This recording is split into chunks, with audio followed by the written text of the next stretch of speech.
very good. Apart from one aspect, I think Right, okay, don't be stupid, so boys. As a surprise. Turn off play, support your side.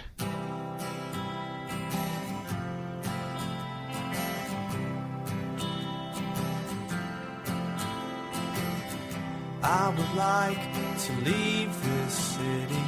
This old town don't smell too pretty, and I can feel the warning signs running around my mind.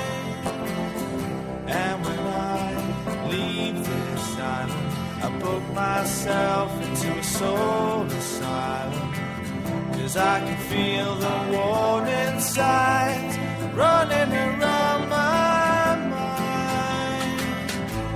So here I go, I'm still scratching around in the same old hole. My body feels young, but my mind is very old. So what do you say? You can't give me the dreams that are mine anyway.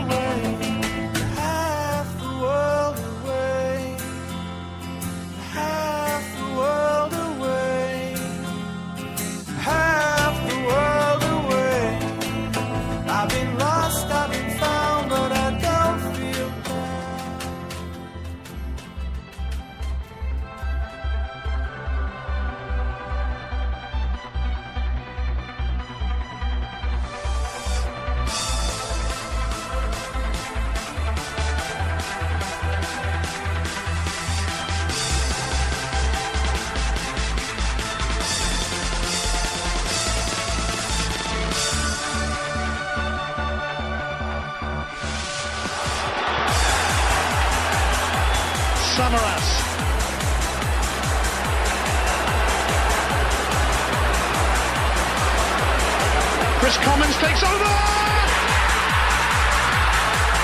Wow, that's the relief for Celtic! Absolutely stunning from Chris Commons! They seized the initiative on the stroke of half-time! Stokes. Way by Zinic, only to Lustig. Samaras! That has hit them where it hurts! Shakhtar's lead blown away! Now it's a level playing field! Will it happen here? Anthony Stokes! James Forrest! Celtic Park is going crazy! Crazy for the Champions League! It's in sight! It's in sight! And they just love a Champions League night here! The referee blows for full time! They have done it, Celtic! One of their finest European comebacks! And it is one that will see them that bit richer! But more importantly now, we'll see them pull up a chair at the top table once again! What a night here at Celtic Park. Unbelievable scenes. Everyone on their feet. Everyone dancing and clapping and singing and enjoying the relief, the excitement, the drama that this incredible game that we all love can throw up. What a night. Celtic FC, the winners in 1967, and they have won their Champions Trophy in Lisbon. 5 options open for Celtic, and Luis will tell us. Group H. Group H. Barcelona, Milan, Ajax and Celtic FC. So 4 former winners of this competition in the same group as well.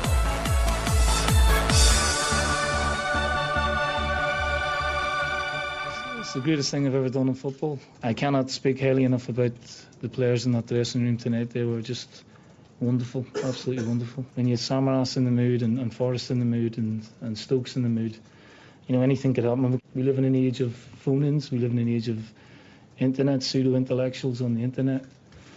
We live in an age of, millions of pundits who have an opinion. This club's not a laughing stock for anyone. This club has got a great history. I've got some great talented young players here who've performed heroically tonight.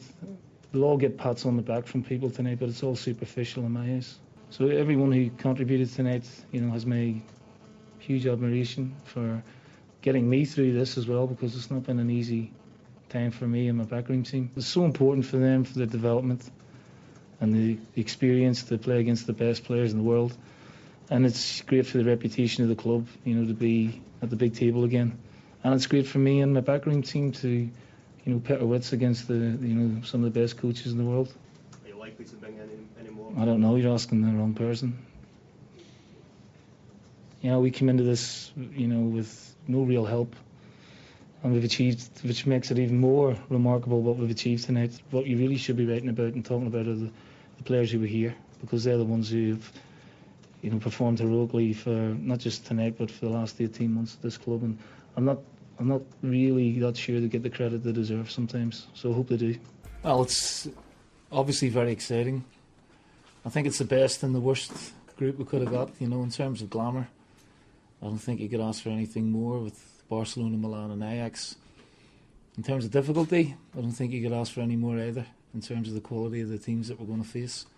But for me, anyway, the hard work was done last night, and the last 6-7 weeks.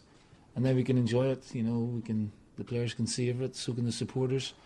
And we're going to play 3 wonderful football clubs. Good afternoon or good morning wherever you are in the world. You're listening to the Half the World Away Celtic podcast from Hail Hail Media. My name's Kevin O'Neill and I'm based in a quite windy and blustery Mandurah in Western Australia this evening. I'm originally from Coatbridge and over in Victoria in Melbourne in Victoria, even Patrick, is my good friend Patrick Close. How are you, mate? I'm fine and dandy, Kev, here in the world's most livable city for the 3rd year running. Is that true? That's true, yes. Yeah, Perth slipped down to a shabby 9th spot, buddy. So I bet Perth's not Mandurah, Pat. Well, Western Australia, same thing, isn't it? So anyway, get it right up you, Perth, Brisbane and Sydney. And Adelaide doesn't count. So. And that's for Osaka, anyway. It must be the most livable in every aspect except the weather when it's not summer or spring. It's a myth, buddy, it's a myth. I'll check your forecast. But anyway, we'll come on to that later. Anyway, good to have you on as always, Pat, keeping us entertained even before the show tonight. We'll speak about that later as well. But also on the show tonight we have our regular new contributor and panellist up in Osaka, Japan, Mr. Liam Carrigan. How are you, Liam? Good, thanks, mate. How's yourself? All very good, mate. All very good. How have you been this week? Anything happened this week? Oh, well, we've got a typhoon coming in, apparently, so that'll be fun. But I've been a good boy this week. I've been going to the gym every day, so I'm on the beer tonight. I think I've earned it. That's good, mate. That's good. Well, listen, folks, as usual, you can get in touch with us tonight on Twitter. You can send your tweets to @halftheworld88. So any questions you've got or any comments you want to make about, obviously we're going to be talking a lot about what happened during the week tonight. So please send your tweets to @halftheworld88. If you do want to call in now, again, please remember that usually we're limited to about 4 people on the call and then we start having some technical issues. So please do, though, if you want to call in or Skype us, you can Skype us at halftheworld88 again. It's always the same name. But you can look us up there and you can Skype us in. There's also, obviously, you're listening to this on Spreaker, so there's the Spreaker chat room as well. Now, I don't know if you're able to keep an eye out on that for us tonight, Pat. Onto it, Kevin, onto it. Oh, he's all over it like a rash. There's a few tweets coming in already, Kevin. Just a little bit concerned about your bodily function. So everything okay? No problems over there? There's no problems. That was a zany jape that backfired just before the show went out. while the intro was playing, folks, I had time. My son, the audio wasn't too great, Pat told me, so I went away to say to my son to get off the internet, and I made the zany jape to say I even had time for a poo-poo. But obviously, Pat took that literally, and he's tweeted it out, so...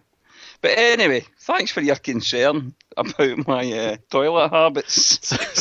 So Jim Kinlan's commented on our professionals, and he's going, professional or what? Ah, exactly, Jim, exactly. And Warren Boy has said, not half the world away, but flushed away. Flushed away episodes, exactly. Right, folks, let's get down to it. There's a lot to cover tonight, but Pat, you excelled yourself with your little intro for us tonight as well, in all aspects but one, and it was the Pat Close disco version of the Champions League theme. That was the only downside.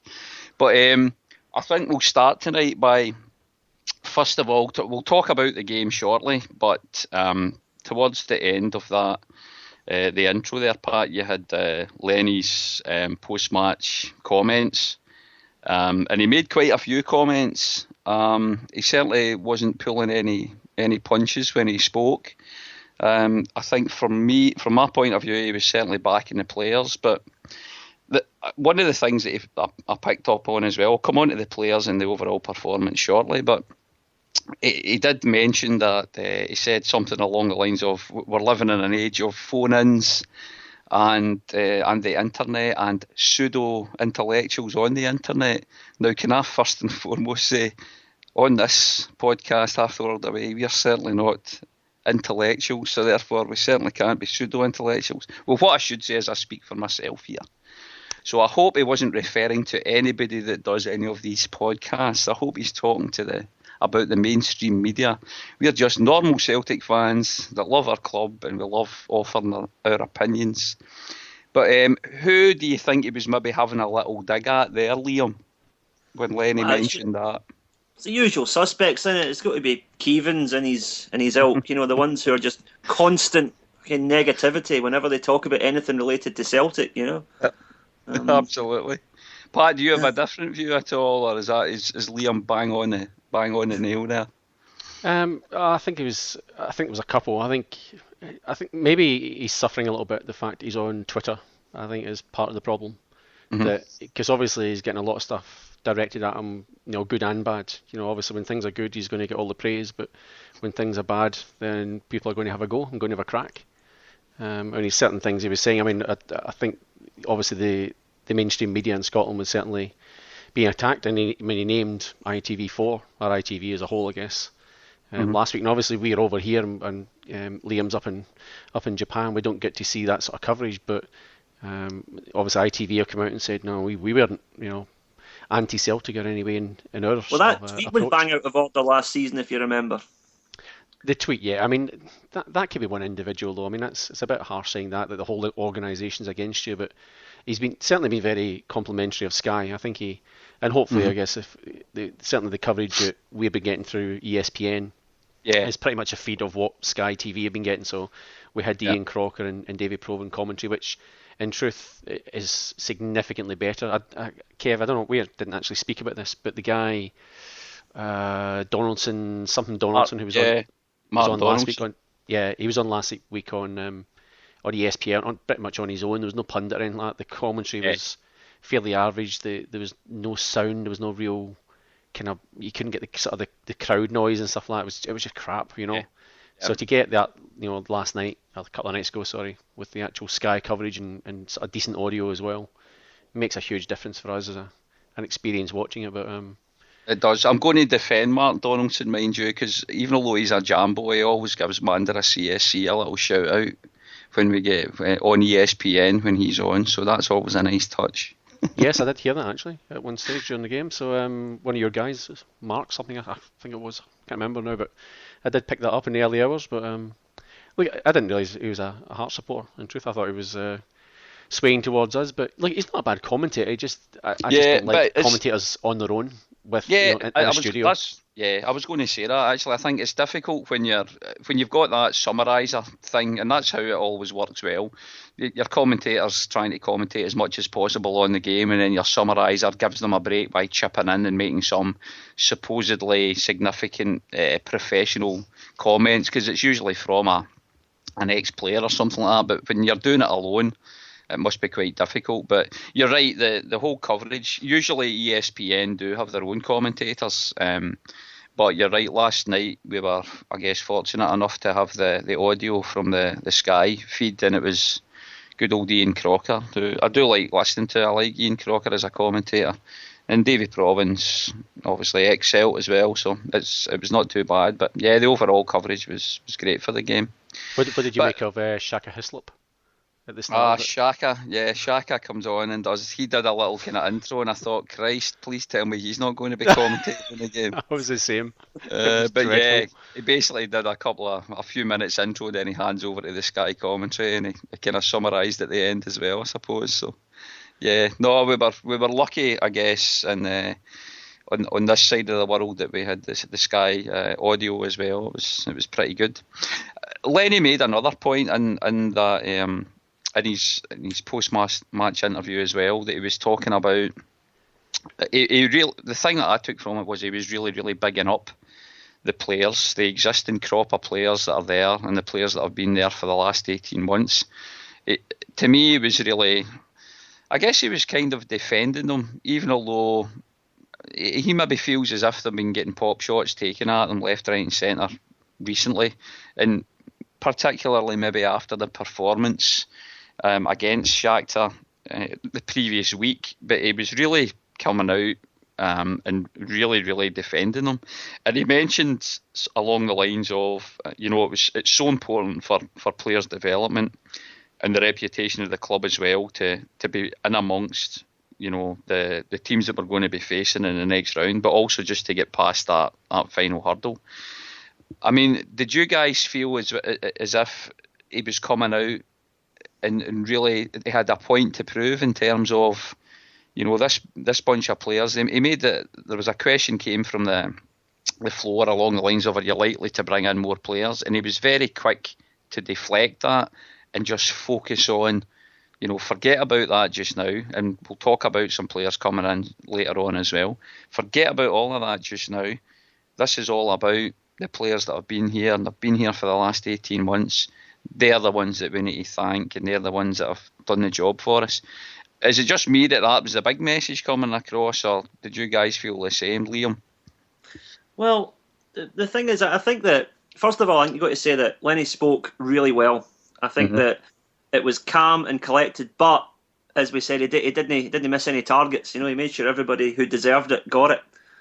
But the thing I took from it was that I think he's genuinely not sure who's going to come in and what players it's going to be. I genuinely think he's been trying to sign players, but I think it's a combination of the board aren't pushing the boat out to the extent. I mean, Finn Bogason, for the sake of an extra £1 million, whatever it was, we could have got him and we didn't,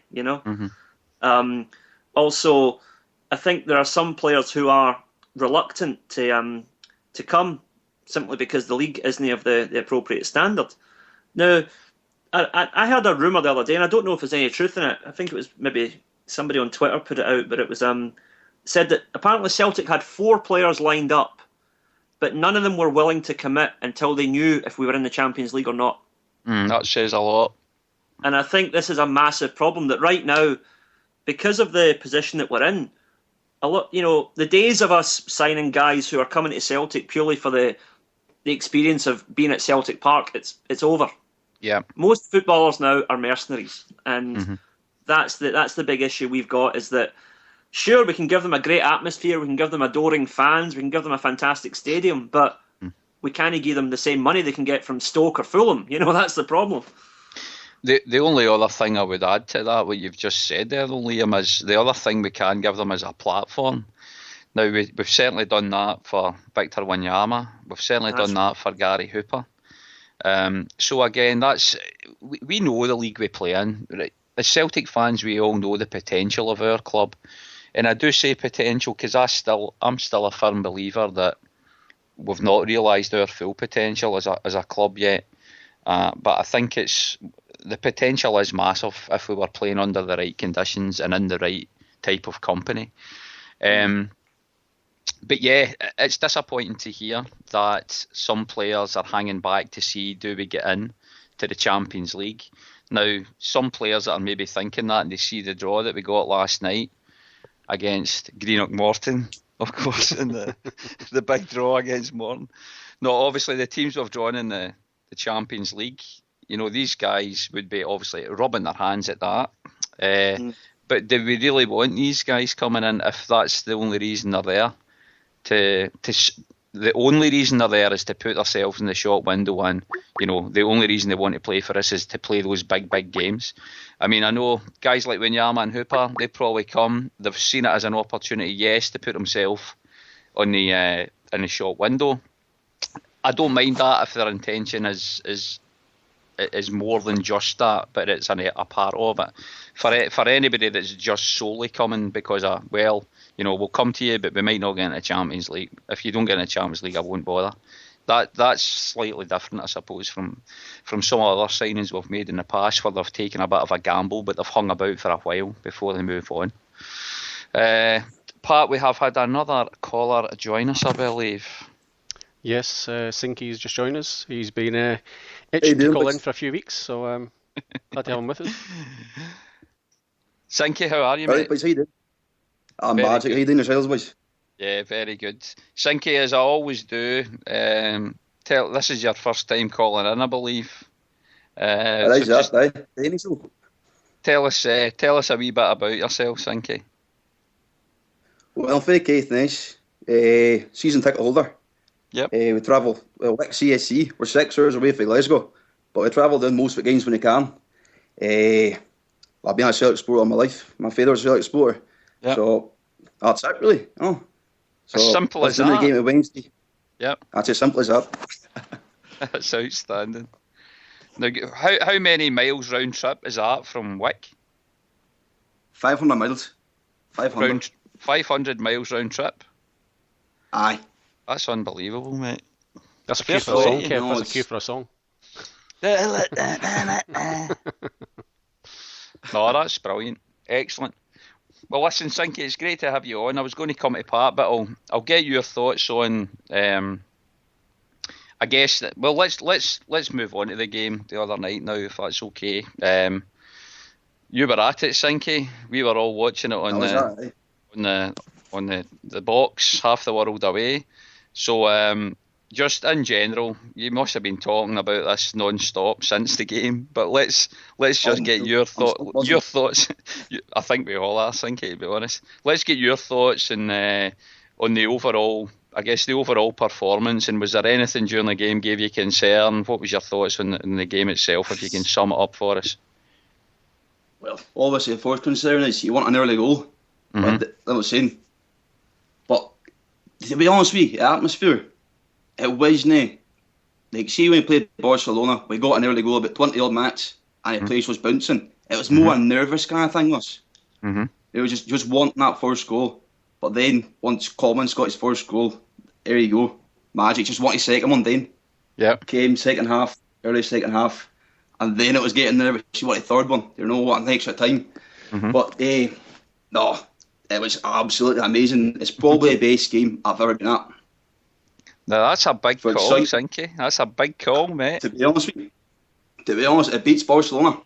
Because we didn't expect to beat Barcelona, to be honest with you. But just getting through the Champions League, that's what we wanted to do. Yeah. We did it. Magic. We're there. No, good on you. Brilliant. I mean, Pat, my legs are still going. My legs are absolutely in agony for bouncing about, scoring the goals, getting bashed over seats. It turned into a mosh pit, more or less. You sound as if you enjoyed yourself anyway, Sinky. Unreal, man. Good on you, mate. I mean, Pat, give us your thoughts on the overall performance, your thoughts on where we're going to do it, and comments on the game, and your thoughts as you were watching the game and how it unfolded. Well, I think after hearing Lenny's comments about those, what was it they called it, internet What was it called? Pseudo intellectuals. Pseudo intellectual. Okay. Yes. So that just proves that we're not one of those. I couldn't remember what he said. Well, I think all of us to a man last week said that we'd go through. So did we honestly believe it? Do you think? I put my money where my mouth was, Kev. Good. I put my $5. I was going to say, how much did you splash on it this time, Pat? $2. $5 to win 3-0. That's the kids without bread for another week. Kev, we win 3-0, so I got my money back and a wee bit more. So I got my $32.50 winnings. So yeah, I was. Just spend it all at once, Pat. $32.50 for everybody back in Scotland or in the UK and Ireland. That's the equivalent of £2.15. No, that's a lie. It's not as bad as that, the conversion rate. But anyway, 20 quid, something like that. Anyway, but for it was just a bit of fun. It was I felt really confident. I was looking forward to the game. Like the day after the away leg was fairly flat, fairly disappointed. He didn't, but I think when you sort of sit back and think about the game and think about the chances we created, and I sort of tended to agree. I think it was not that it was a great performance. It was a bad day at the office, but we did, for an away match, we created comfortably enough chances to get something out of it. And I just reckon it was. I'm not saying it was lucky goals. They were kind of well taken goals and stuff, but very avoidable. And I think the second goal there was a huge amount of luck involved in that. Yeah, we come away from the first leg, even with the same performance, but come away with a 1-0 defeat, and everyone would be going, that was a really good performance. We did well. We backed them into a corner and stuff. We had a lot of possession, with a lot of chances, and they sneaked a goal. But that second goal just set the internet. I mean, I think I said to you last week on the podcast, I had never seen Twitter. I don't know if it's like this after every kind of major defeat. I kind of hibernate a little bit for some like a bad result. Yeah. But for some reason I flicked on Twitter and it was just going absolutely mental. And I can understand how Lennon came out and saying these things, and it's not really, it's not criticising anyone. It's just everyone cares and everyone really wants the club to win and stuff. So I'm not having a go at anybody, but some people deal with it in certain ways. And I think after a couple of days, I just thought, look, we've got well enough in our tank to beat these guys. And so yeah, I genuinely couldn't wait from probably the Saturday.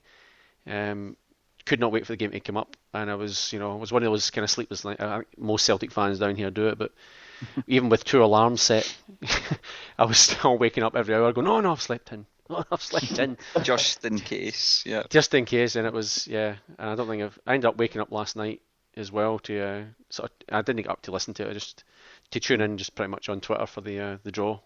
Yep. And then you lie in your bed going, "Oh Jesus, it's like 2 in the morning, 2:30, 3 in the morning." Thinking Barcelona, Madrid, AC Milan, and Ajax to play. It's pretty exciting stuff. But in terms of the game, I went in really confident. I was nervous, but really, really looking forward to it. I knew I had kind of faith that the guys were going to turn it round, and I think I don't know. After the game, I felt really proud as a Celtic supporter, because they did. To everyone, to a man, I think did what they had to do. There's a couple of instances in the game that kind of naffed me off a little bit, and I know they were saying James Forrest man of the match, but there was a couple of little things he was doing during the game and a few short passes and stuff that I was getting a bit frustrated with. But I think overall it was a very professional, very focused. They did everything right. There was the tactics were right, the approach was right, and even little things like, I don't know if anyone picked it up, but there was a corner. It was at the Celtic end, and the ShakhAttack player hit the ball out, and Commons was walking past him to take the corner, and just shoved him out the way. And I know it's a really minor thing, but I like that sort of thing. It was just like, right, it's Chris Commons. That's because you're an animal, Pat. That's why. No, that's the wrong thing. It just is that attitude of, we're here to do a job, buddy. Out of the way. I'm coming through. It was.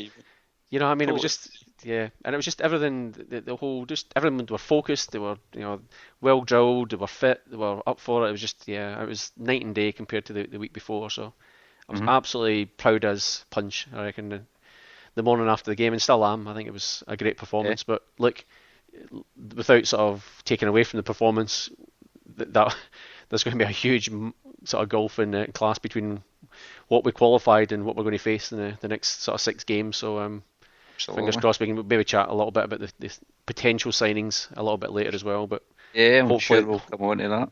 Yeah. No, that's good, Pat. I mean, Liam, you were watching it in Osaka. Were you watching it at home, I take it, then, because of the time of the night it would have been there, early hours as well, but...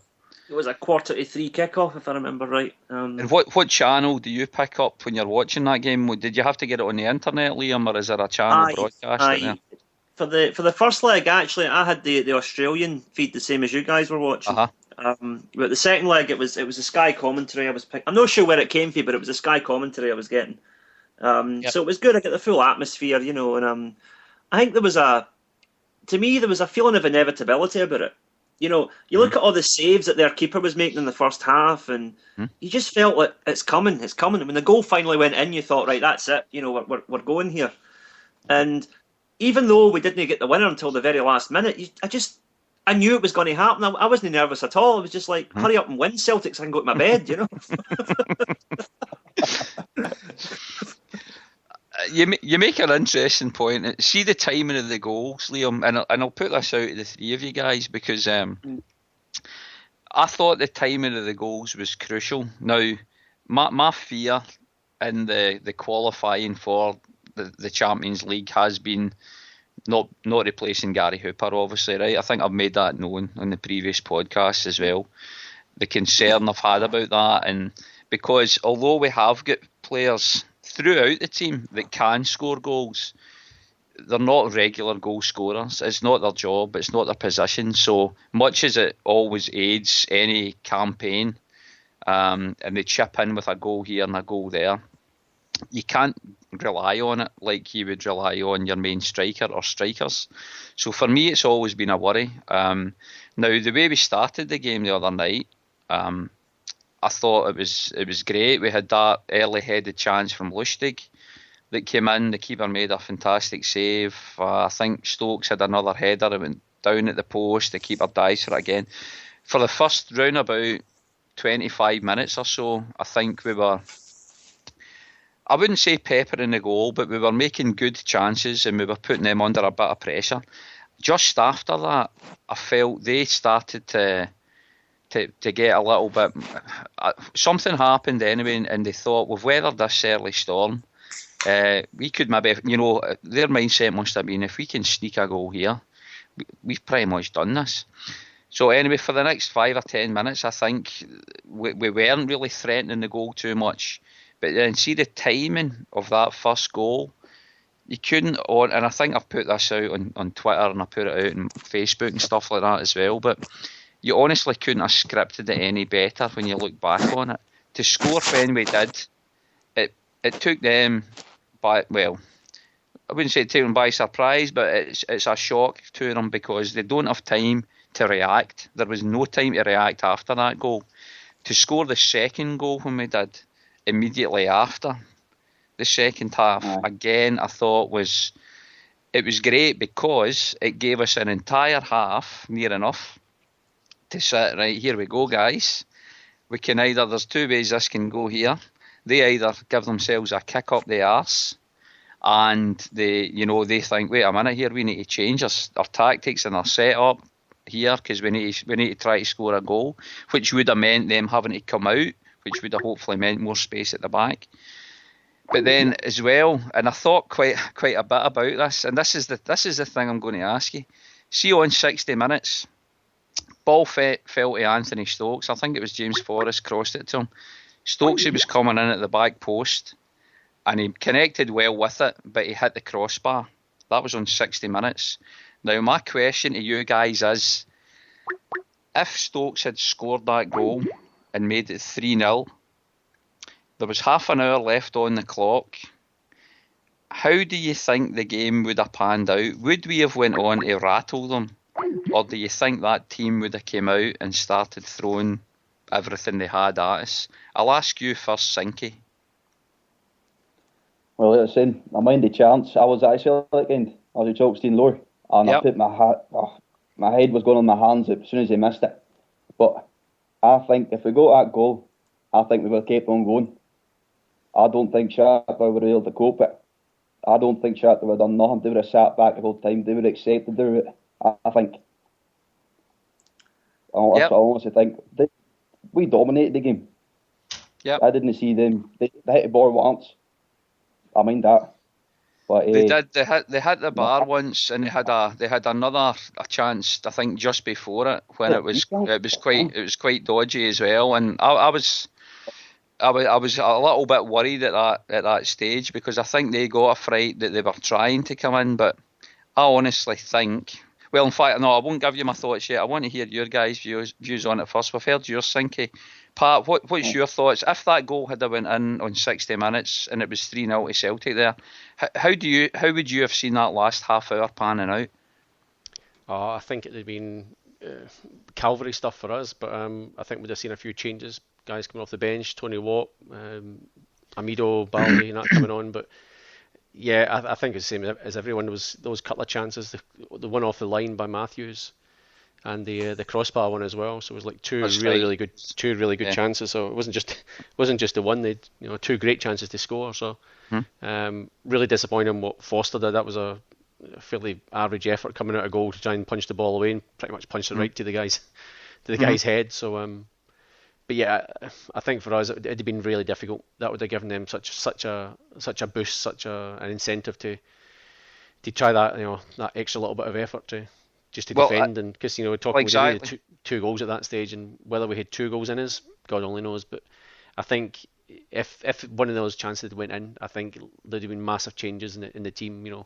Not massive, that's the wrong thing to say, but there would certainly have been an even more of an emphasis on attack. You might have saw one of the defenders coming off.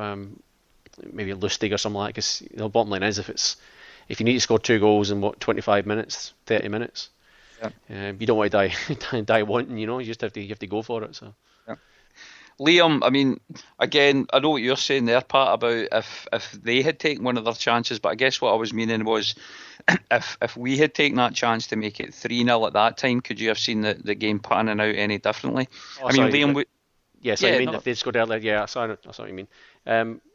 Yeah, like I know what you mean by the timing of it, sort of perfect opportunity and stuff like that. But and I kind of agree with Lenny in a way. It was kind of perfect timing. It didn't give them much of a chance to get in, but I don't know if they had much in the locker to try and push that a bit harder. And as I said last week, I reckon they're one-show ponies. Pump the ball into the box and just hope something happens. But I guess their tactic would have been is those centre halves that were causing us so many problems getting their head in the ball. You probably would have seen one of them pretty much stuck in a forward line. Yeah. I think that'd have been the only tactic they would have had. But for us, I don't know if I could have handled all that sort of pressure. Because at that stage, obviously, we'd have probably needed a 4th goal to settle the players down and stuff. But in a way, it was kind of perfect timing, I guess. I mean, Liam, from your point of view, if Stokesy had scored that goal there to make it 3-0 on 60 minutes, half an hour to go, would you have seen any change in terms of the way the game was going? Would we have rattled in another few? Would they have started really coming back at us? Would your arse have been in tatters with the nerves? I think, to be honest, it would have gone one of either 2 ways. I think if we'd get that 3rd goal, if we'd got a 4th within the next sort of 10-15 minutes, they would have collapsed and it could have been 5 or 6 easily. But what I think is probably more likely is we would have hung on, it would have finished 3-0, and maybe they would have at one point maybe hit the bar or had a dodgy penalty turned down, or as my dad always says, it wouldn't be Celtic if it didn't make you sweat for it. Exactly. No, the reason I asked that, guys, is because I was interested to hear your views, because I had been thinking about it when I watched the game again last night, and of course when you watch it the second time round, you enjoy it just as much, but the tension's not there. You can enjoy it more actually to a certain extent because the tension's not there, and you can see things that you maybe didn't see in the heat of the game and things like that. But my view on it was when that happened, it would have been such a difficult decision for Lenny to say, right, what do we do here? Do we try to now we've scored what we need? We've done what we need to do. We just kind of try to keep it tight at the back, which would have worried me hugely, given again some of the 2 goals that you referred to, Pat, earlier on that we conceded away from home. You mentioned it as well. They're a one-trick pony. They're a one-trick team. They just do the big long ball up the park, which we didn't see a hell of a lot of the other night, I don't think. But certainly that whole idea of let's try to win throw-ins anywhere from 20, 30 metres out and just hoof them into the box. And because they were still winning those flick-ons, they still managed to do it. And the one, of course, when they hit the bar, they still managed to do that from a bloody throw-in, as if we hadn't learned the lessons before. So see if we had to go for another 30 minutes in that game, I think 30 minutes was maybe too long for us to be able to hold out and defend. They knew they had nothing to lose at that stage. They would have came at us and threw in all their bloody... It was hammer thrower tactics, let's face it, that was their tactics. But 30 minutes for us to hold out with a potentially a nervy situation. The fans, as we know, our fans, we know we're the best in the world, but we can get bloody edgy at Celtic Park when things aren't necessarily going to plan. I would have been cacking myself for those last 30 minutes had we sat back. So I guess that brings me on to the final point, but it's still related to the timing of the goals. See the timing of that third goal? Couldn't have been any better. It'd been 2-0 for so long. They were quite happy, I think, to settle for extra time. We were probably, given the circumstances after the first leg, were probably happy enough to settle for, let's take this into extra time. Let's have another half an hour at these buggers and see if we can grind them down. And have a home crowd advantage when you're in extra time. But again, ping a goal in, near enough 2 minutes into the 4 minutes of added on time. Exactly the same as the first half. They had absolutely no time to react at all. I think there was only in fact, I can't even remember panicking once that goal went in because there was literally no time left for them. So again, see for me, that's why I think as I put out on Twitter, the timing of the goals was just, it was impeccable. You could not have scripted it any better to put us under the least amount of pressure possible. But in overall terms of the game, there were so many players I thought they did really stand up on the night. For the first couple of minutes, I was quite frustrated with Sammy's body language, but I thought in the end they had a brilliant game. I thought Effie Ambrose at the back, apart from one bit of a bomb scare with a header, I think he was really good. He handled that okay. There was only one guy that were playing up front, but I think Ambrose dealt with him really, really well. I thought Matthews was great. I thought Charlie Mulgrew he gave the ball away a couple of times, but there was a couple of runs he did as well. And I think the reason Mulgrew was good on the night as well was he's got that additional height that looks like an Azagiri wouldn't have playing that position if they're playing cross balls in and things like that. So I think that was a key reason why he was playing in that position.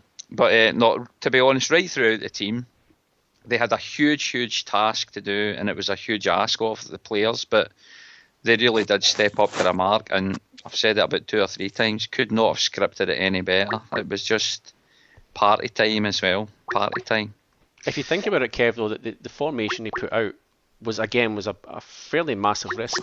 You had a natural, well-performing centre-half playing left-back.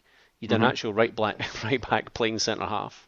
And you'd Ambrose that, was pretty much not everyone's on his back, but he's certainly, wouldn't say he's the fans' favourite for that position as well. So it was a fairly massive risk. So, I mean, it paid off. I thought Ambrose was absolutely brilliant in the game. Yeah. And I know the header you're talking about when he should have cleared it, and I think he knocked it just up in the air and gave him half a chance. Right. That was over towards the Rangers end. But, and apart from that, though, he was fairly steady all the way. The Sefco end, but... Yeah, sorry, Rangers end's force of habit. But you know what I mean? It's...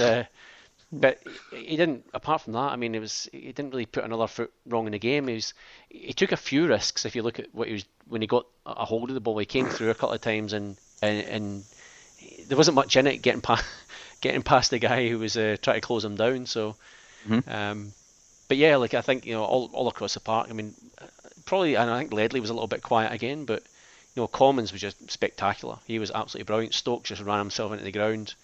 Forrest, like I reckon we're lucky Forrest is still fit to play. I reckon the tackle he got was shocking. It was ironic that he was the one that put us through as well, but yeah, they were certainly very, very close to taking him off. Yep. It could have been so different had he left the field, but there was so many. I mean, in terms of the bomb scare player on the team, I reckon the bomb scare in that occasion was Foster.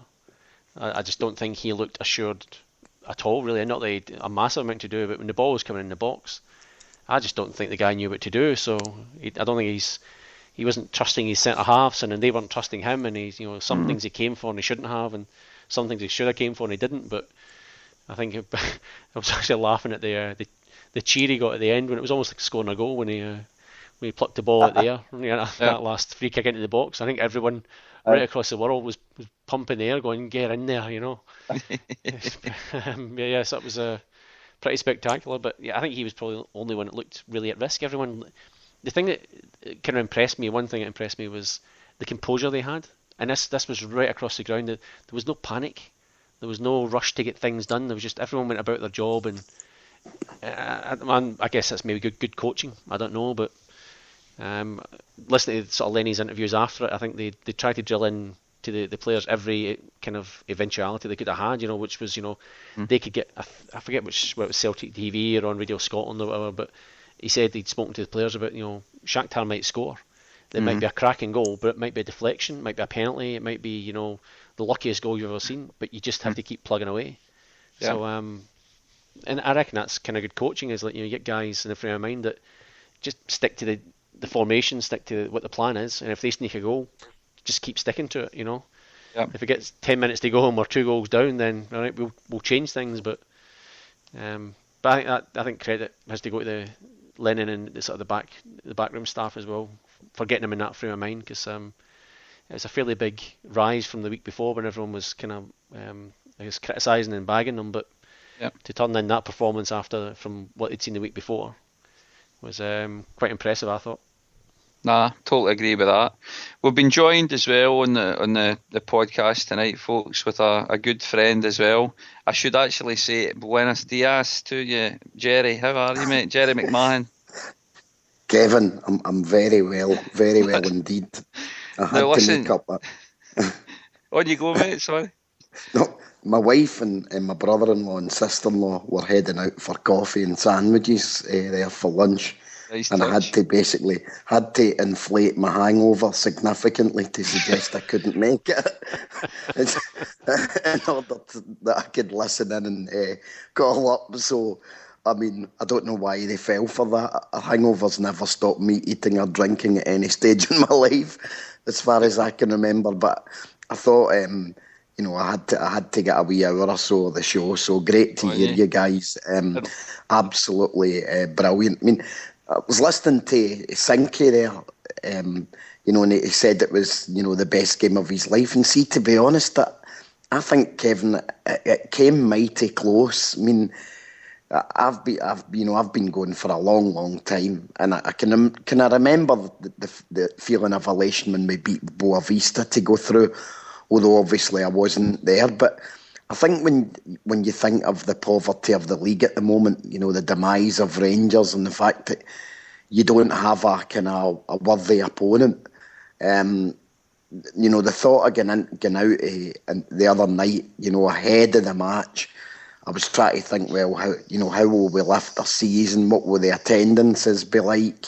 What will it mean for the finances? So, although I was confident from the end of the match last week, I thought that the implications of a defeat were just massive for the club, and I think that's what made it one of the biggest results in our history. I just thought the roar when Common scored at half time. Honestly, it was just.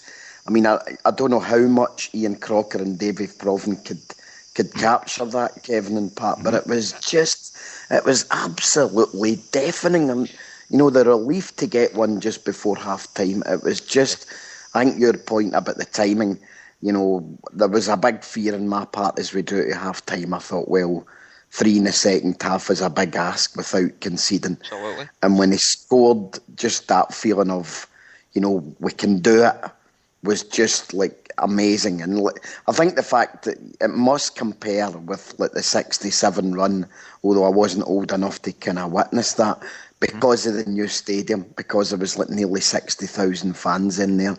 I just cannot describe how good it was. It was just awesome, a real privilege to be there, guys. So, Jerry, listen, people might be wondering why the hell I said Buenos Dias to you. Because you're obviously not Spanish with that accent, no, so why did I say Buenos Dias to you, mate? Well, I'm in sunny Spain. I'm in a wee place called Majaca in the Costa Almeria. My brother-in-law is hugely wealthy, and he's got a big plush villa here with the most gorgeous pool here. Just a pity you can't do a video call rather than a voice call. So I'm here until a week on Saturday. Nice. And even better, I just asked him, he's got the kind of full Sky package, and the first thing I asked him this morning, I said, can you get Wednesday night's game on your Sky? And he says, absolutely. So I thought that'll take up 90 minutes of my time before I go anywhere tonight for a bite to eat or drink. So, the thought of reliving that is just really tantalising. I can't wait to switch it on when he comes back. So, I mean, honestly, what a night. I mean, really see the noise when the third goal went. And I think you're right, Kevin. The timing was perfect. We might have come back from conceding a goal, but I mean, see only one thing I would say is I know Bruni trashed them as a team, and you guys to a certain extent have done the same. But I was behind the goal where we were shooting in the first half, and see the height in the penalty box. I mean, I would have thought any team in the world, to a degree, would struggle to cope with these throw-ins, because you've got probably half a dozen players, 6+, trying to attack that ball when it comes in, and it was like a missile. I mean, it was landing in the six-yard box almost every time, and I thought, to be honest, okay, apart Foster did flap a bit, but I thought that in the main the defence coped really well with it. I think you maybe see that a bit more when you're inside the stadium than you would watching it, but I thought the defence stood up to it remarkably.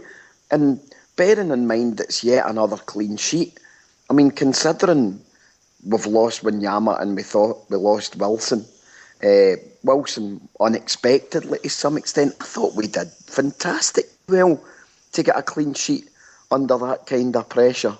They are a very, I guess, unorthodox team. It's not the type of team that we would ever expect to come up against, certainly not in the group stages of the Champions League, so that did make it difficult. I mean, Sinky, I'll come to you just now, because Jerry made a point there about Scott Brown bagging the Kazakhs, and I'll be honest, I think maybe not so much the players, but certainly their manager made a few silly comments in the run-up to the game.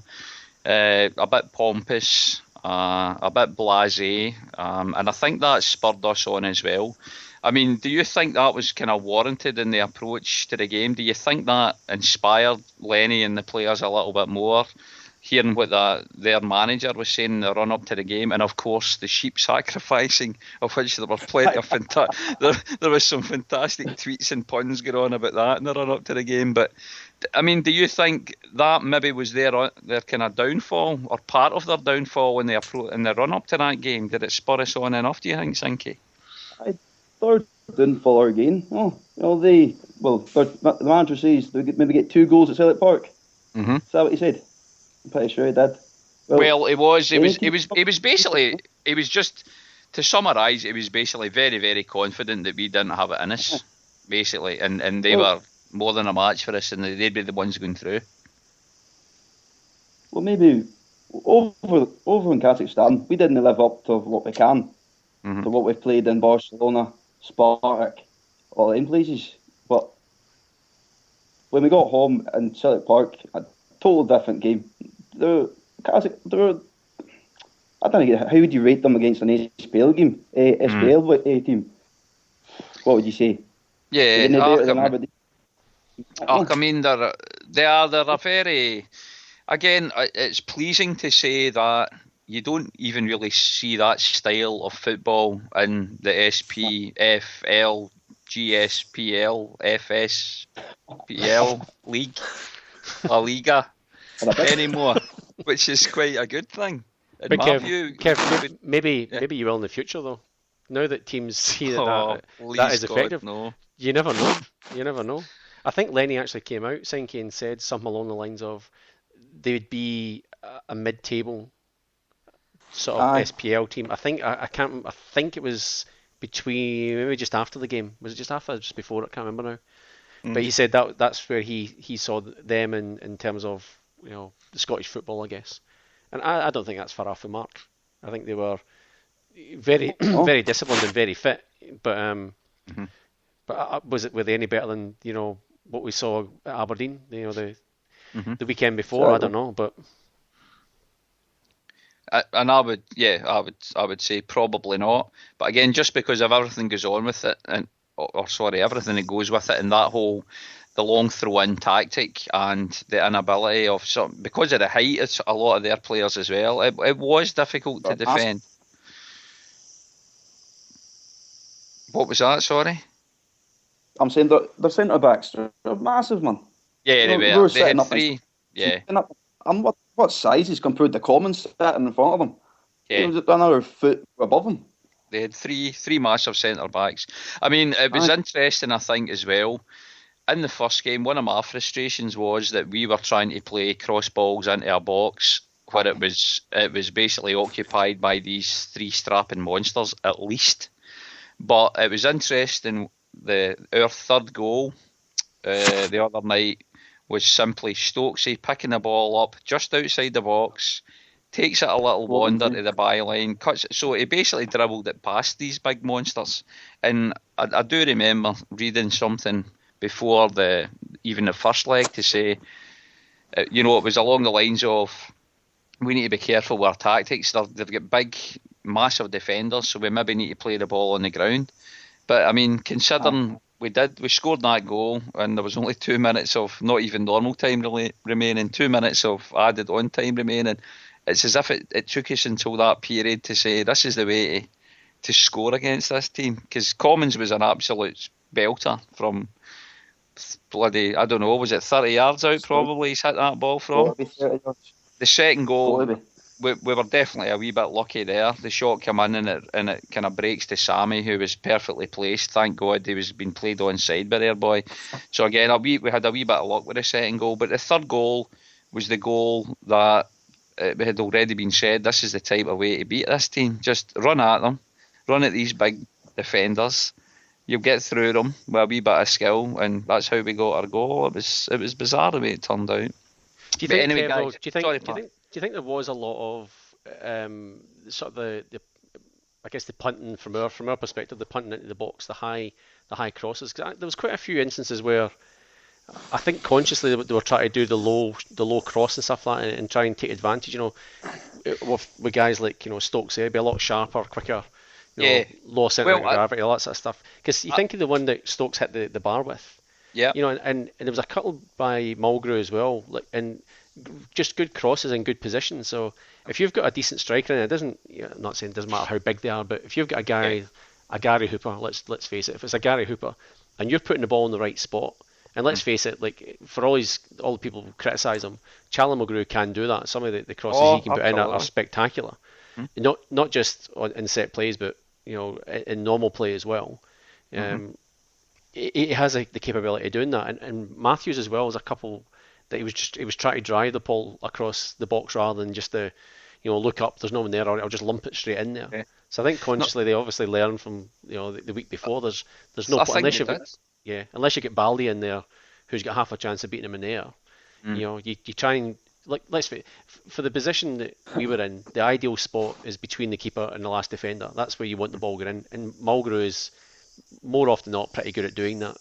And if we can get a striker down the track that can be in that spot and can read the ball that well, I think we'll do okay. But But you're right, with two guys that they have, and like they weren't, I wouldn't say they were overly gifted sort of centre halves, but they were trusty, reliable. You know, they did a job. You know what I mean? Yeah. It was, but they weren't. Would you say they'd be, you know, would they be better than any centre halves in our team? I think they're well Probably not. drilled, and I honestly, I wouldn't know how long they've played together, but I mean, for me, sometimes when you get players like that, if they grow together as partnerships, or they do seem to play as a three anyway. So it's like three centre halves you're coming up with. But I mean, if they grow together as players, I mean, they'd be difficult to beat for some teams. But again, if you've got say for example a Barcelona, they would destroy that team just because of the way they'd be able to drag them all over the place and just pass the ball through them. Because Barca certainly don't rely on cross balls into the box to score their goals. But I think you're right. There was a difference the other night from I'm not saying there weren't cross balls coming in, of course there were, but they were a bit more effective the other night because we were a bit cuter the way we were playing it. But I certainly don't recall being as frustrated as I was in the first leg with the amount of balls that we seemed to be playing in fairly aimlessly in a kind of general area in the penalty box, that they were just supping up. Balls that could have caused problems in the Scottish League, they weren't going to cause them any problems in that first leg. And for me in the first leg, that was one of the huge frustrations, but I didn't feel that way at all the other night because I don't think we were doing it as much. Anyway, guys, I think we've talked about the glorious game the other night enough for now anyway, because we're on for about an hour already, I think, over an hour already. Just talked about the game just now, so I'm going to move on. We're still going to keep... Yep, who's that trying to butt in? Kevin, Pat was talking briefly about Lenny's reactions in the press, and you know, he took aim at different people in it, and he did talk about, you know, a section of the supporting. See, to be honest, I think he's got a fair enough point. I mean, and since I've gone on to Twitter, some of the tweets people send him, do you know what I mean, in my opinion, are nothing short of scandalous. Now, I know obviously he puts himself onto that medium. Is this Celtic fans you're talking about, Jerry? Yes, aye, generally. And obviously being the guy he is, he responds to these things and he fights his corner. But I don't doubt that it must annoy the life out of him when you take what happened last week, for example. And I think when you think about the job that they've had to undertake to get through the last two seasons, 3 qualifiers this time, 2 qualifiers the last time, I think it's, you know, you can't underestimate the scale of the achievement, because, you know, some of these teams were more than capable of putting us out. You know, the Swedish team this season and last season could both have done it. The Icelandic team, Helsinki, could have done it, because we're not that significant. Was that the team from Finland there, Jerry? Aye. Sorry, Kevin. I think, given that the inexperience in the squad, given, you know, that our domestic players generally in Scotland aren't terrific in terms of technical ability, it was always possible that teams could have knocked us out last year and this year. And as sure as eggs are eggs, with this qualifying route going to give us three rounds for the foreseeable future, we're going to come a cropper at some point. You know, we're going to have an off night, or somebody's going to make a mistake and we're going to go out. And I think, to be honest, the fans have got to kind of get off their back. The club's made, you know, massive strides forward when you think that we get back in 3 seasons ago to the Europa League through the back door as a result of the Sion debacle. And I kind of think, come on, guys, calm it down a bit. You know what I mean? Well, we're going to lose domestically. We're going to draw domestically. Does that mean you have to take to Twitter and, you know, have a real pop at Lennon and the players? I mean, I think, to be honest, some of it's just ridiculous. And, you know, I got the feeling listening to him the other night that it could drive him away, because you must think to yourself, well, you know, what is it I need to do here? I've delivered 2 leagues out of 3. You know what I mean? I've delivered a couple of cups now. You know, qualified for the last 16 of the Champions League. went through this year in difficult circumstances, losing 3 of my biggest assets. And yet, you know, as a result of one defeat, which was unlucky last week, I'm being abused and given stick by my own fans. So, I mean, I don't know your thoughts on that, but I honestly cannot believe the sticks people choose to give him, considering what he's done. If he is as big a legend in the eyes of the support, can they not cut him some slack when we get setbacks along the way? Because there's no club in the world won't have them. Yeah, I think, well, first of all, Jerry, they're not all Celtic fans are as level-headed or as calm as you, mate.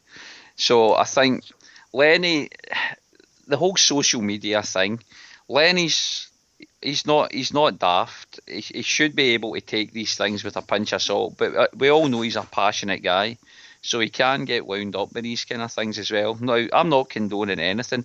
I'll be honest, I don't read anything that gets. I'll read Neil Lennon's tweets, but I don't ever read any responses to them because you can get just all manner of nonsense in these things, and I would take anything with a pinch of salt, basically. I'm not the type of guy, thankfully, that would get riled by anything that I would ever tweet. If I wind somebody up and they come at me, I usually wouldn't take the bait, unless I just want a wee bit of fun. But anyway, Lenny needs to, I think, himself calm down. Lenny's quite a passionate guy. We saw him during the game the other night as well, I think, when there was a ball went out for a throw-in, and your man, Vicious, Big Vicious, as they called him, but Vicious, he was the long throw man, and he was just, pissing around, taking his time. Lenny grabs the ball, thrusts it into the guy's chest, and then you see Lenny turning away, and he's obviously having a go. Their managers maybe said something, and Lenny's having a go at him now. That's just Neil Lennon. He's a fan. He's a passionate guy. So that comes across in him. But it's the same passion that some of our fans have.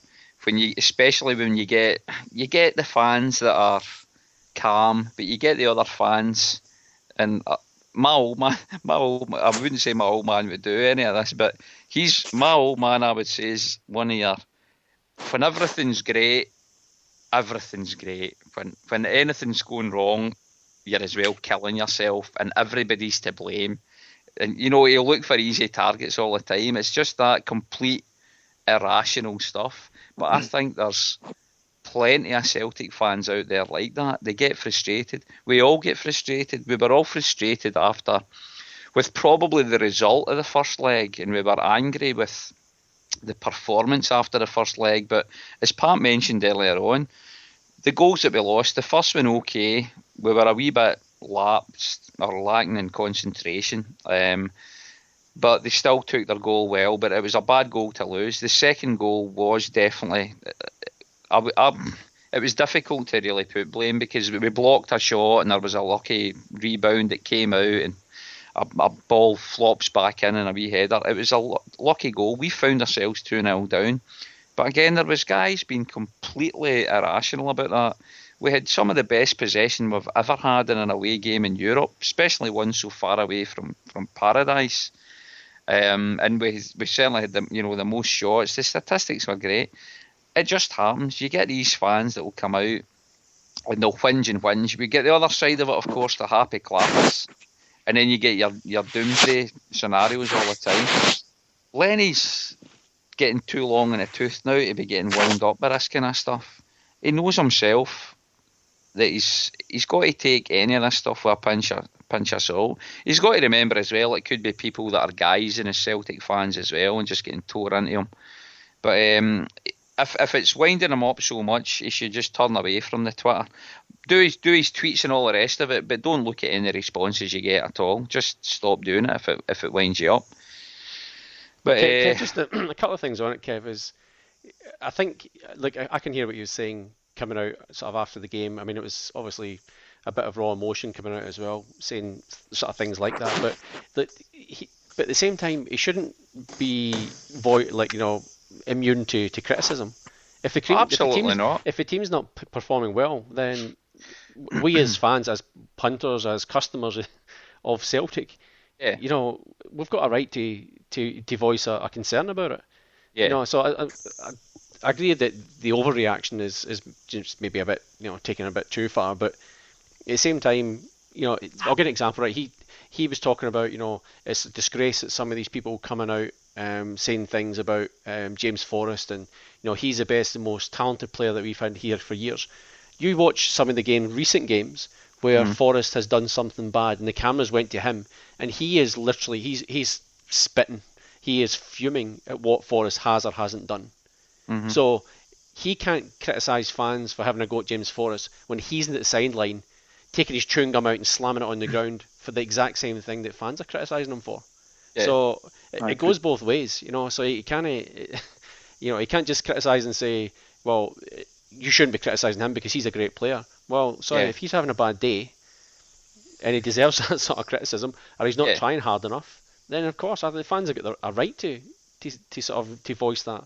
And how else are they going to do it apart from the sounds coming from the stand? The tweets and stuff like that, I'm not a huge fan of. I've got to say, and I'm not overly sold on Lennon being on Twitter. I think he's a bit of an easy target. People hide behind what they're tweeting pretty much, and you everyone knows you could set up a Twitter account in 10 seconds. And you don't know who these guys are. They could be, we've had guys. I've seen guys that are quite clearly Celtic fans retweeting stuff that they're tweeting as Rangers fans, if you know what I mean. Yeah. A couple of guys from Airdrie were doing something. They were basically guising as Rangers fans, and some of the stuff they were tweeting was hilarious. And Rangers fans were just taking the bait. You know what I mean? It's just that easy. It's you hide behind a computer. Yeah. But I agree with you. I don't think. Pat, call them what they are. Sorry. Well done, Liam. I was about to jump in and I thought I'm getting tired of this now, but I'll leave it to you now, Liam. I'm a traditionalist. I'm sorry. Listen, guys. I'm aware of Pat, your comments about you can only take so many calls on Skype. I'd love to spend the duration of the show. It's a fascinating hour or two, as always. Great to speak to you guys, but I'm going to free up the airwaves and let others pitch in, guys. That'll be listening to the rest of the show. But I think you cannot underestimate the lift that's given the fans and the club. Do you know what I mean? You just to be inside the stadium, and I think we're all walking, a foot or two taller. Do you know what I mean? Even 2 days on, I just could not believe when I was flying out yesterday. Do you know what I mean? I remember looking at the when the draw was made, I thought, oh crikey, am I going to be out of Scotland for this return leg, and then realising that would be the night before I flew away to Spain.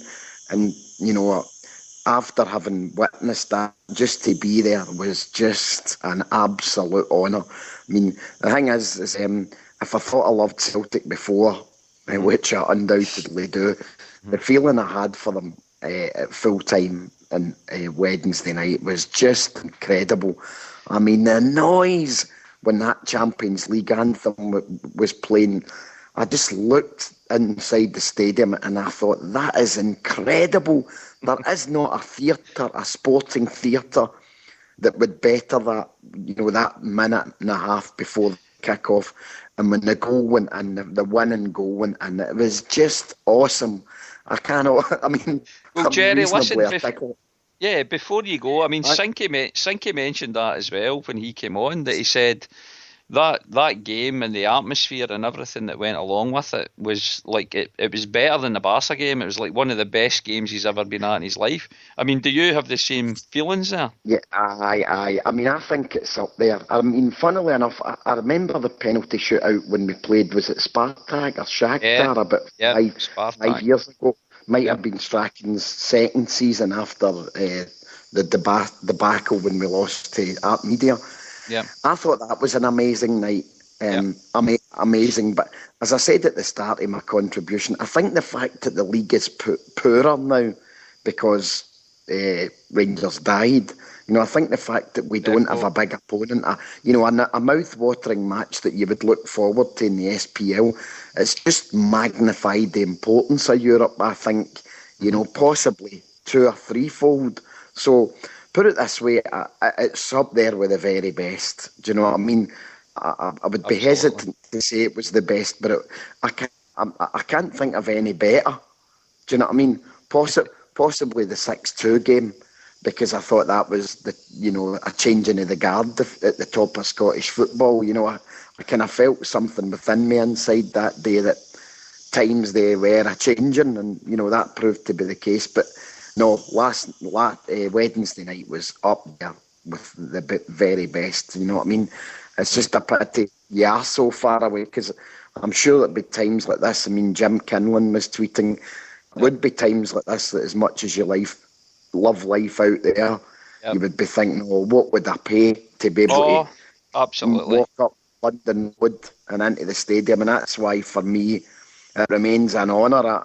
Hail Media has taught me that it's an absolute honour to go to some of these matches, because there's tens of thousands, hundreds of thousands of people don't have that privilege very, very often. And it's brilliant to speak to you guys, every time, the love for the club, how you put that across, and knowing that you're getting up at all hours in the morning, and to get that payback for you guys is, that's great for me as well. It's brilliant. So amazing. Sorry to spend 10 minutes talking about how good. Jerry, listen, you're all right. It's always nice to have you on, mate. And listen, we can hear the crickets in the background there in sunny Almeria.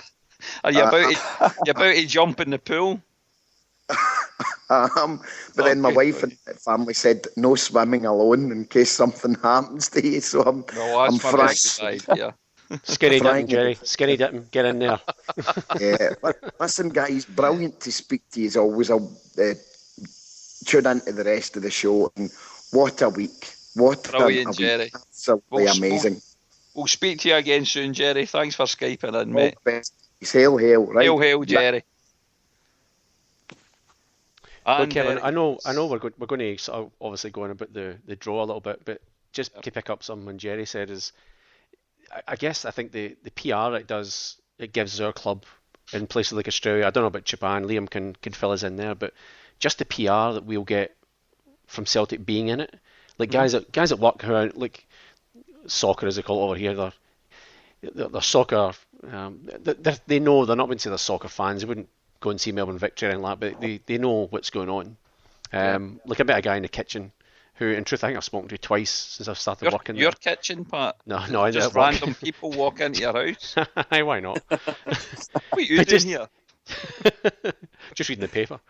But he was reading the Herald Sun. There was some stuff in there, but it was the night, the day after the Arsenal game, and it was the morning I'd went to work after our game, and I said, I don't want to read about Arsenal, mate. And honestly, this guy, I've probably spoken to him once or twice. He went, "Oh, you think your boys are going to? You think you'll draw Arsenal? You think you beat them?" And he instantly knew that Celtic were in the Champions League. Didn't have to say anything. He just knew, and it might sound really minor for think you're talking about stuff over there, like you've got guys, all your mates and stuff like that you go with, but over here it's a lot harder to get that sort of PR and to get recognised and get known, and we can buy as many T-shirts and we can buy as many hoops as we can, but ultimately when you've got us on the, I know I keep laughing about it, it's the world stage, it's European stage, but effectively it's the world stage. Just helps the club, it helps guys like us, just so much, and so.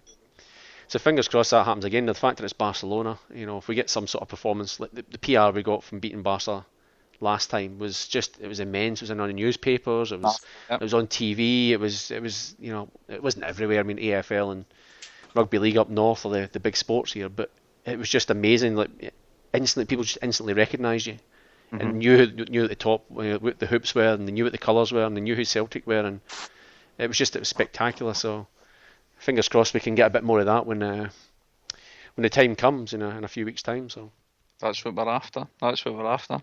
But we've been joined on the call, and I was about to actually shout for you there, Gary boy, Somerset Tim, because I know you'd put a little tweet out earlier on. So obviously with Jerry dropping off, we can take somebody else on. So hail, Gary, how are you, mate?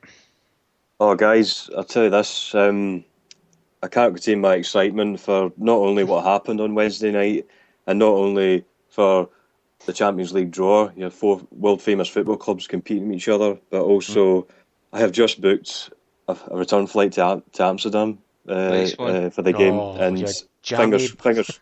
All I need now is a ticket. Now it's the first time I've been on a European away trip since Seville, So this is a big thing for me personally, and I haven't seen Celtic for like a year and a half as well.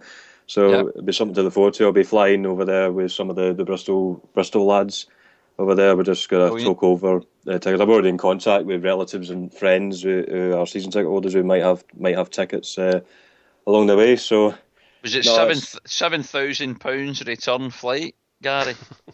Yeah, you can say that. You can say that. Where do you fly? Where do you fly from? From Bristol Airport. You're going from Bristol. Is it an EasyJet? Is it an EasyJet or something? It's an EasyJet flight. Yeah, the price is.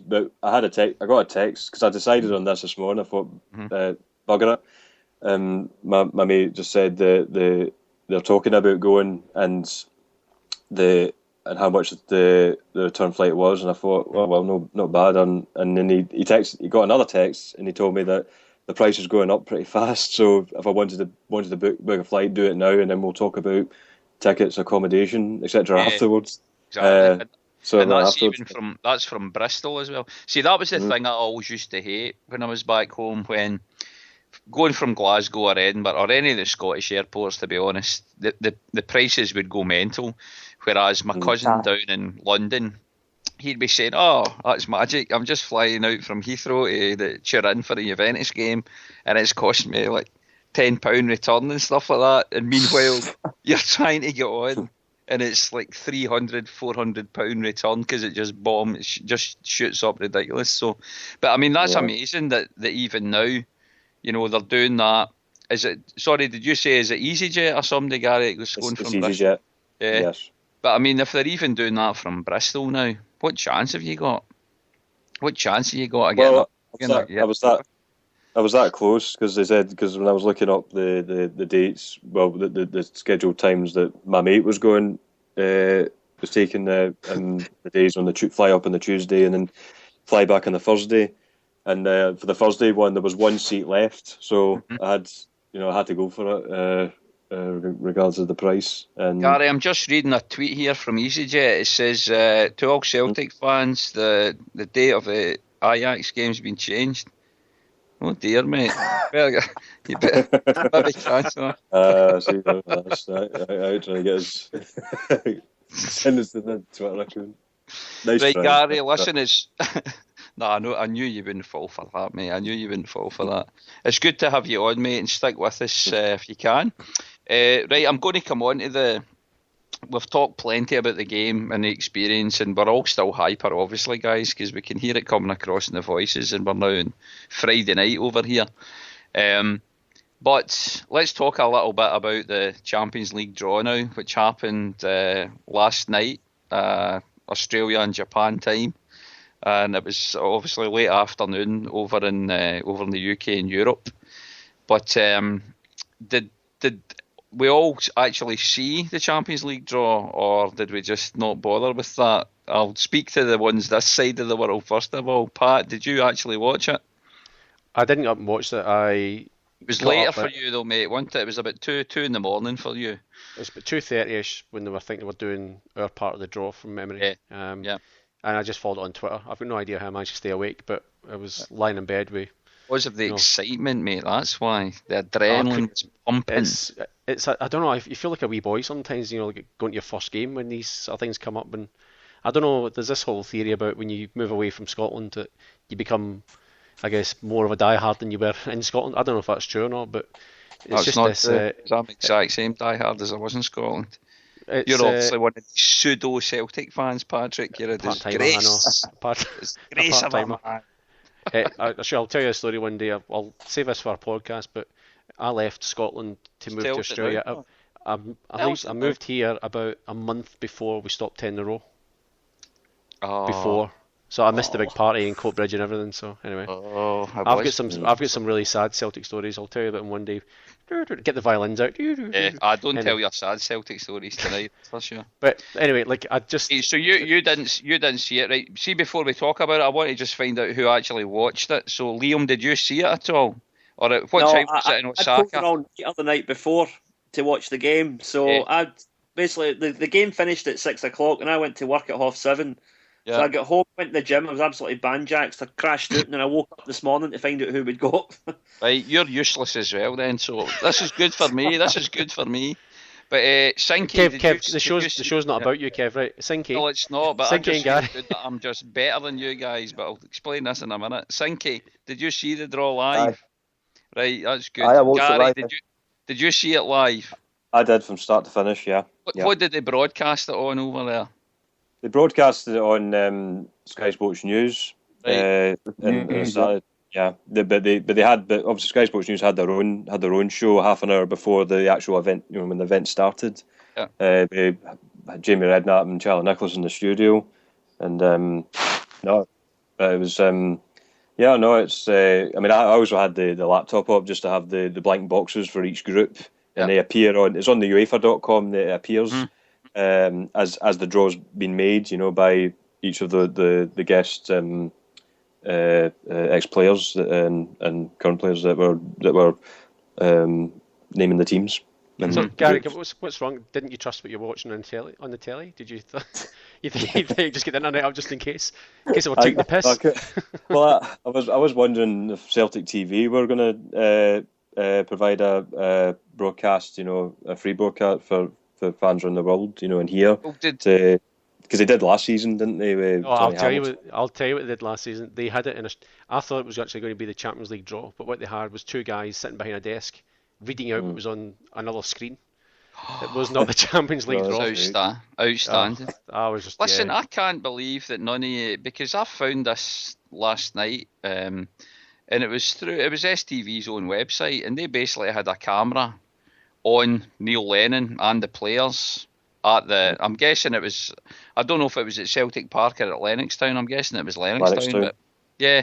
So I was watching, I had it on ESPN here, which was about 30 seconds ahead. So I had that on with the sound down.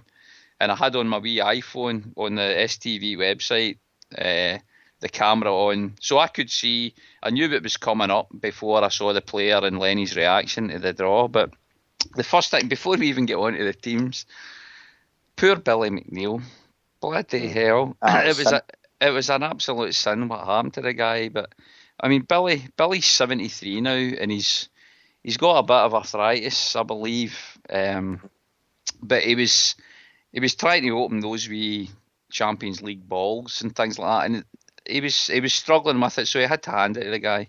He never managed to get one of the bloody things open, right? But the Celtic players and Lenny themselves, the first time he was trying it, no reaction. Second time, they start giggling. Third time, half the team were pissing themselves laughing, right? But it was in a kind of funny way, and I'm sure Billy McNeil would have laughed at it as well, and he did laugh at it as well, I think, afterwards. I saw some stuff later on about Paddy Power had put some Twitter on saying, or some tweet out saying, how to frustrate Billy McNeil, give him a Kinder Surprise or something. Now, there's been a lot of people have went mental about that on Twitter and saying, right, that's the last time I'm ever having a bet with Paddy Power and blah, blah, blah. Now, I must admit, I'd see maybe at the time if I'd have seen all that stuff live, because after it had finished, I was lying in my bed watching it anyway, but I just, as soon as it had happened, that was me. So I only caught up with this story today about what had happened and the tweets. But seeing the cool light of day, I think Big Billy wasn't the only one that struggled with opening the bloody wee Champions League balls. I can't remember it being too much of an issue before, so whether it's just this year. But Luis Figo was struggling with them. Who was the other guy that was doing them? Paulo Sousa, I think he struggled with one of them as well. I think Johan Cruyff as well. Johan Cruyff, so they were all kind of struggling, but poor Billy. Billy was the oldest that was there. Billy's 73 for crying out loud. But anyway, they chose to make this wee jibe at Billy.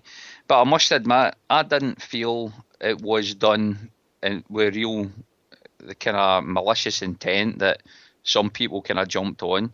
I think Billy was trying to make fun of it himself, and he said, I think he's actually been quoted. Paddy Power since apologised and stuff like this, and they came out, but Billy was trying to make light of it and saying, they had rehearsed it before, and he was a wee bit worried about it, about how it was going, and he was quite nervous. Who wouldn't be nervous standing in front of God knows how many millions that are, watching right throughout the world, let alone in bloody Europe. And he's footering about with these wee twisty ball things, man. It's unbelievable. But I just thought it was one of those wee things. At the time, I was kind of cringing and thinking, oh no, why couldn't this happen to somebody else? Why does it have to happen to Caesar? You know what I mean? But the players and Lenny themselves were having a laugh about it. And I think it's like somebody in your family doing something and you have a laugh about it. I think some of the comments from Celtic fans was maybe a wee bit too sensitive and a wee bit over the top. Billy himself was laughing about it, I think. I don't think there was anything too malicious in it, but no, I don't know. What's your own thoughts on it?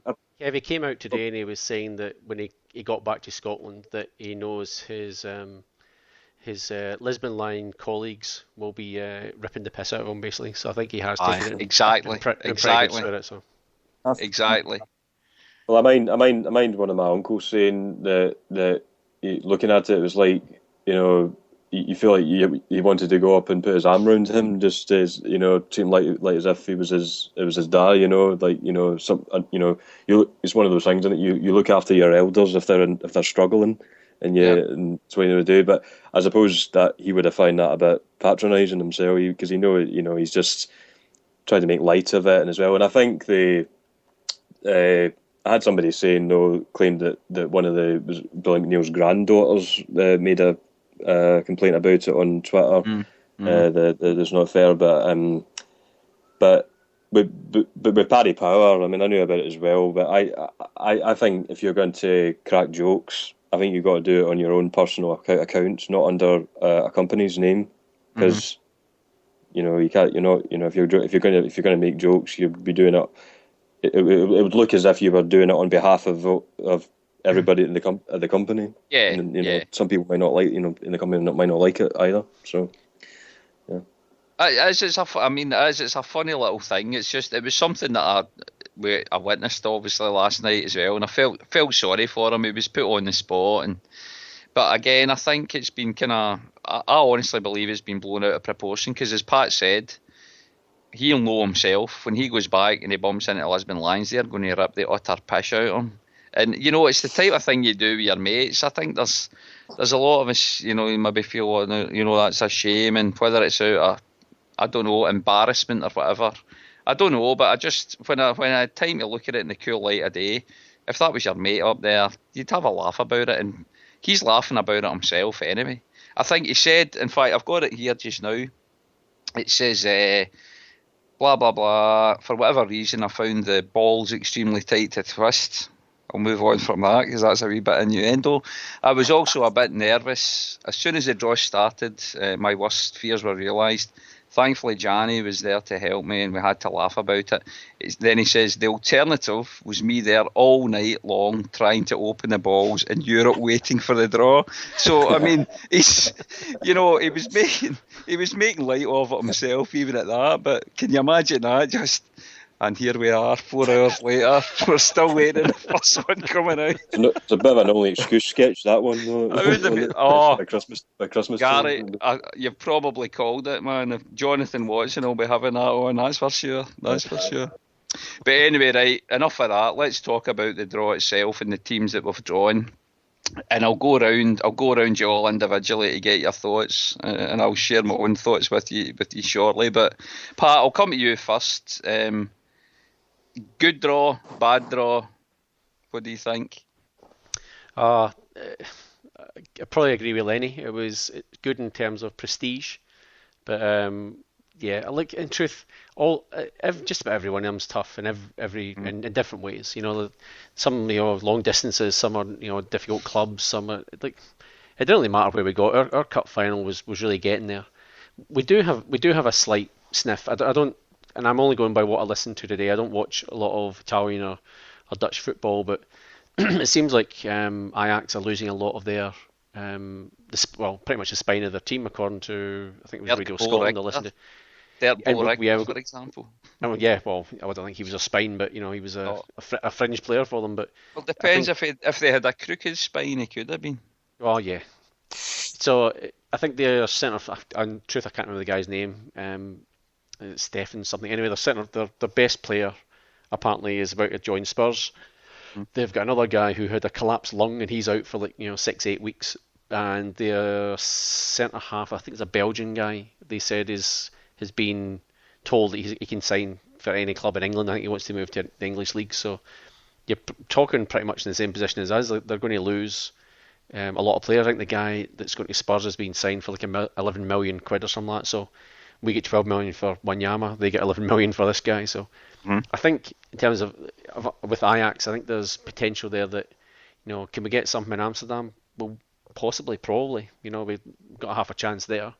Milan, again, I'm just going with what I've read today and what I've heard on, sort of sports line and whatever, is that they're not quite the force that they were, but still, it's a San Siro and, get guys like Balotelli and that there, so they've still got a lot of good players, and I don't think we've really ever played that well over in Italy, so, apart from the game in Turin, but, so that's difficult. In Barcelona, well, what else can you say? Does it get any more high profile than playing Barcelona? Look, for us, being a bit of a selfish overseas Celtic supporter, the profile it gives us over here, and you'll know, Kev, is going to be brilliant. So from that perspective, it helps us promote the club, because I think everyone kind of knows and says it, that the fans are the best kind of PR you'll get for the club, because we're everywhere. So from that regard, the game will be on probably just for the fact that what happened last time. The display and all that sort of thing, you're fairly certain that other TV channels are going to cover it. So you might find it'll be on council TV over here, and rather on cable, just things like that help us. So help you, Pat? You mean help you? No, I've got my satellite, mate. I'm all right. Yeah, I've got it too, just through other dodgy means. But anyway, I won't talk about it online. But it's there's a chance. We've got a chance for that sort of. Same as last time. You target the third spot, and if you get it, fantastic. If you get second spot, absolutely amazing. If you lose out, as long as you go down, having a crack, that's kind of the way I look at it. But yeah, good in some ways, bad in others. But just can't wait for it to start. Cannot wait for it to start. Shinky, I mean, you saw the draw yourself as well. When you saw obviously we were in pot 4 anyway, so we roughly knew, we were forming opinions when the groups were coming out. How certain were you that we were going to be drawn into pot H? It's got to be H. I was on Twitter, and it was everyone was saying, guarantee we get Group H, opens the ball, Group H. Sure enough. Saying it's a hard. What do you think in terms of you? I mean, will you be able to? Do you travel to Europe for some of these games? Will you be trying to get to Europe for some of these games, or you'll get to going to Celtic Park's far enough for you anyway, coming down from Wick. But do you try to get to the away games? I was in Lisbon last year for Benfica. And last night I booked my flights to Amsterdam. So where we're going and all, I think there's maybe 7 or 8 of us. I think we're planning going. Brilliant. So got up last night, and I was saying some of the boys got their flights for 130. And then when I went on mine, £200. So where is that? Where is that flying from, Sinky? Inverness. Yeah. Straight Inverness to Amsterdam. So going on Tuesday, back home on Thursday. So make a time it, but it's a hard group. It is. See what happened. Barcelona again. To be honest with you, I didn't want Barcelona again, but we'll take what we get. Our 3 matches got mixed paradise. Can I agree? See, I'll be honest with you, boys. So, I wanted probably everyone. I didn't want Chelsea. That was pretty. I would have been happy with anyone apart from Chelsea, and it's not from much for the fact that I don't think we can beat them, but it's just more the fans thing. I just think it would have set up something that would have been a bit too volatile. So that was kind of, in truth, I know there was on their part. Yeah, absolutely. That's what I mean. It's like we'd obviously take a fair chunk of sort of fans would take a fair chunk of their stadium to if we played them. But that was kind of my only concern, is because we've built up this good reputation, over a number of years, and just something like that could just ruin it, if you know what I mean. So I'm kind of glad we steered clear of them, but. Yeah, that was kind of my only one. When I saw it was Barcelona, I was like, well, at least the one consolation is no English teams there. I mean, Liam, when you woke up this morning and you saw the draw? What was your first thoughts? Well, my first thought was, oh no. But to be honest, I thought about it for a wee while, and then I thought, well, you look back over the last sort of 10, 15 years, these are all teams that we've beaten in recent history. You know, we beat Barcelona twice. We beat Milan back in, was it 2007? We beat Ajax back in 2001. I mean, all right, it's different players, different teams now, but we've got the mental edge of saying, like, you know, in recent memory, a Celtic team has beaten them. So, you know, there's no reason why we can't do it again. Yeah. No, it's a good call. Very positive, Liam. Gary, what was your thoughts when you were watching it? But was it similar thoughts about this is a stick-on, we're going to be drawn into pot H?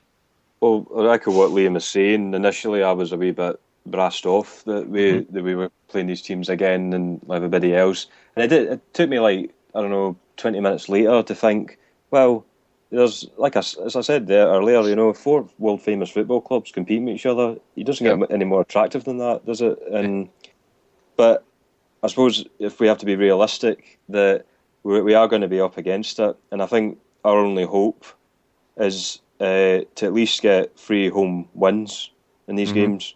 And it's a big shout there, mate. Big shout there. Actually. But also hoping that, you know, and I hate to see us relying on other results to go in our favour, but that might come to that, I reckon, if we were to at least get a second place, and if not, what about Europa League? I mean, I think in terms of, I think it's been referred to as Group H as the group of champions. And I think Lenny had said it's in some ways it's the best group we could have got, and it's also the worst group we could have got. Best, obviously, in terms of glamour for us, but maybe for some of the others as well, and just football lovers and people that like a little bit of the history and stuff that goes with football as well, that know our history.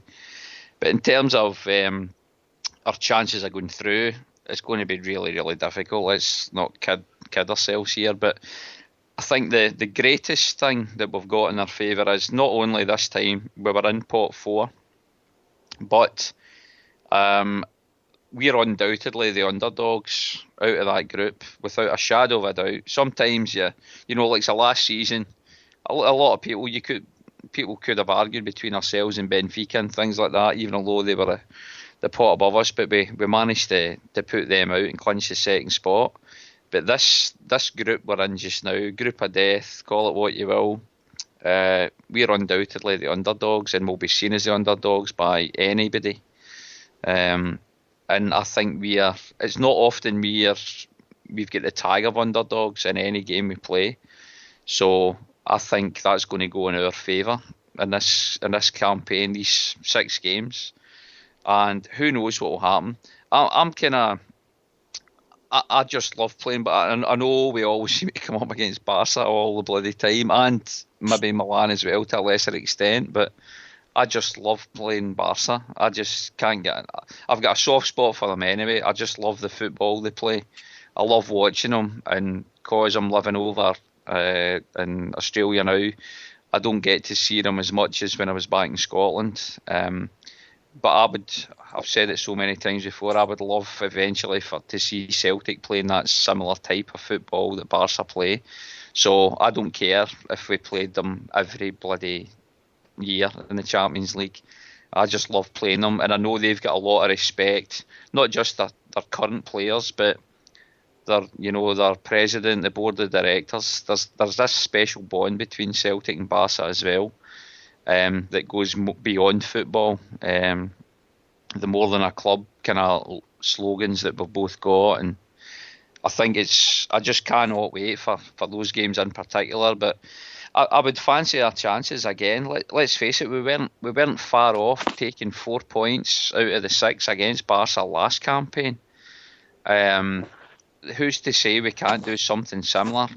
We are going to have some new signings coming in. We know we've signed the Israeli midfielder. I forget his name already because he's just brand new. Near Beaton. Near Beaton. But by all accounts, he's He's a good player. I didn't dip into the old YouTube things as we usually do when we get linked with these guys, because we've been linked with so many players recently. But by all accounts, he's fairly decent. We've maybe got Pookie coming in as well. I'm not so sure about him. I know he had a great goal scoring ratio at Helsinki, but he's not had much of a chance at Schalke.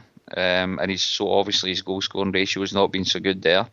I would have loved Finn Bogason, I must admit, from what I'd seen of him, and again looking at his goal scoring stats, as in terms of firepower that we're definitely going to need against these teams in the Champions League. But we'll see how Pookie does, and this defender as well is coming in. So we're definitely going to strengthen the team.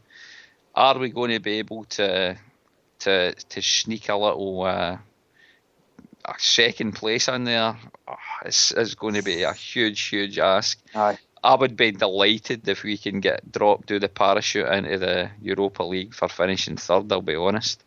But to be honest, I honestly don't mind, because I'm just delighted that we managed to overcome Shakhtar after being 2 goals down. Okay, they're not the most attractive or the best team in the world, but that was a huge task we had. Just to be in the Champions League again is going to be superb. We relish these 6 games. We might come away with no points at all, guys, but it's just the whole experience again of being there. And I don't think we'll come away with our heads hanging low. We will do ourselves justice. We'll earn yet more fans around the world, I think, as well, which is, again, another brilliant thing. So it is, for me, the overwhelming thing is it's just great to be in it, and we're playing in the most... It's probably one of the most romantic groups for your kind of starry-eyed, fluffy kind of football-loving fans. It's just I said it right at the start there, it's the group of champions, and we're involved in it. And Kev, Milan sort of put something out today saying it was the league, the group of nobility, which I thought was pretty nice. So group of nobility. Read that, yeah. That sounds good. I'll take that. Can we also call it the group of Tims? You could. I think nobility sounds better. Okay. Right, anyway. Now, Pat, wait a minute. You were trying to frantically send me a message to say we need to wind this up. Was that right? No, because again, Kev, we said we were going to make this an hour, and we're now at an hour and 47 minutes. So wait a minute. I don't remember saying we were going to make this an hour. This is a Champions League extra special. Exclusive, is it? It's certainly not exclusive. Let's face it, guys, we've talked about nothing else for the last few days, probably. This is just regurgitating all the stuff we've been able to ram into people's ears for the last few days. Now we're just doing it on here. I spoke to a mate of mine yesterday, a fellow Celtic fan, and he goes, who we playing at the weekend? He had absolutely no idea, even if we were playing at the weekend. It's just insignificant. So, just talking about the sort of PR and all that sort of stuff in Australia, but the Age is one of the newspapers in Melbourne, and it's kind of just posted something, and it's about sort of Champions League, and sure enough, there's a bit about Celtic as well. Mm-hmm. And we're kind of one of the headline ones about, the exact words were, the draw was particularly unkind for Arsenal and Celtic. Then it goes on to say, just some quotes from Lenny and stuff like that as well. So it's Group H is busting with history as Barcelona, AC Milan, Ajax, and Celtic, with 16 European cups between them, come together. Mm-hmm. So then again, I said a couple of quotes by Lenny in it. So the process has begun, boys. So again, it's all good. That's one of the top sort of newspapers. Well, only has 2 real newspapers in Melbourne, but that's one of the broadsheets, I guess you'd call it here. Sorry, Gary, on you go. See the what you were saying on about Neil Lennon having sort of dig at certain people in the press. Yeah. After the conference. And some were saying on Twitter that they wondered if he was making reference to the ITV4 commentators. Now, I watched the game on that channel, and I echo what if Lenny said what he said. That I echo what he said. That they put it this way: if this was an English team, and I don't like all this Scotland-England divides, but if this was an English team, commentators would have made excuses for our poor performance, our lack of effort, because they were boasting how good Carragandi were, which they weren't. And they talked Is this as if after? this was, Sorry, this Gary. was This is after the first leg, or is this This during the commentary? This is the commentary during the first leg. Right. We're saying this, and I guess Lenny was told about it, and thought, is that what they said? That let's say, I mean, that's ITV once again jumping to conclusions, just like they did last season. This is game over, Celtic. Bye Celtic thing. Yeah. Bye Celtic. Aye. Yeah. No, they leak their own words now. Yeah. No, I mean, well, yeah, it always seems to happen as well when you've got some, and I'll say this, you get some pompous commentators over there, and that's one thing I do not miss. So when I catch the games over here, well, sometimes if you get it on Satanta, but yeah, you can pick and choose your commentaries over here, and you can always pick and choose to turn down the sound and just bloody listen to the.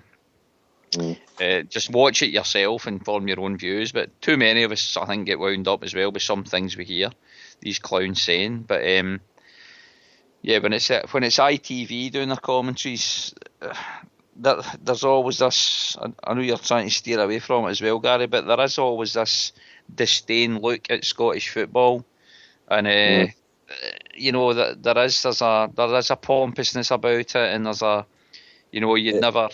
It always comes out the same stuff. You'd never last a season in the English Premier League, and blah blah blah. They all forget that they're getting money pumped into them left, right, and centre down there, and it's not a level playing field that we play on. We're constantly punching above our weight when we come into competitions like this. So I take all of that stuff with a pinch of salt, and I really do wish a lot of Celtic fans would do the same, and especially our management team. Because it's not worth listening to or responding to or getting angry about. You just get on with the job in hand, do the job we need to do, and forget about these clowns. No, that's correct. But again, what we're saying about, with that attitude by everybody south of the border, there is for years. It's definitely like since the O'Neill years. I remember. Saying to a group of guys about Neil Lennon saying in a paper one day that no matter how many times Celtic make progress in Europe, be it like beating certain teams like Barca and even beating English teams, in the Seville season, we always seem to have to prove ourselves every time because of where we're based in Scotland. Yeah, that's right. Because we play a not so good league. We know it's not a good league. We know it's not a good league, but we always, what does it take for them to to prove that we're good for this? I suppose winning it at the end of the season. No, yeah, exactly. No, you're spot on.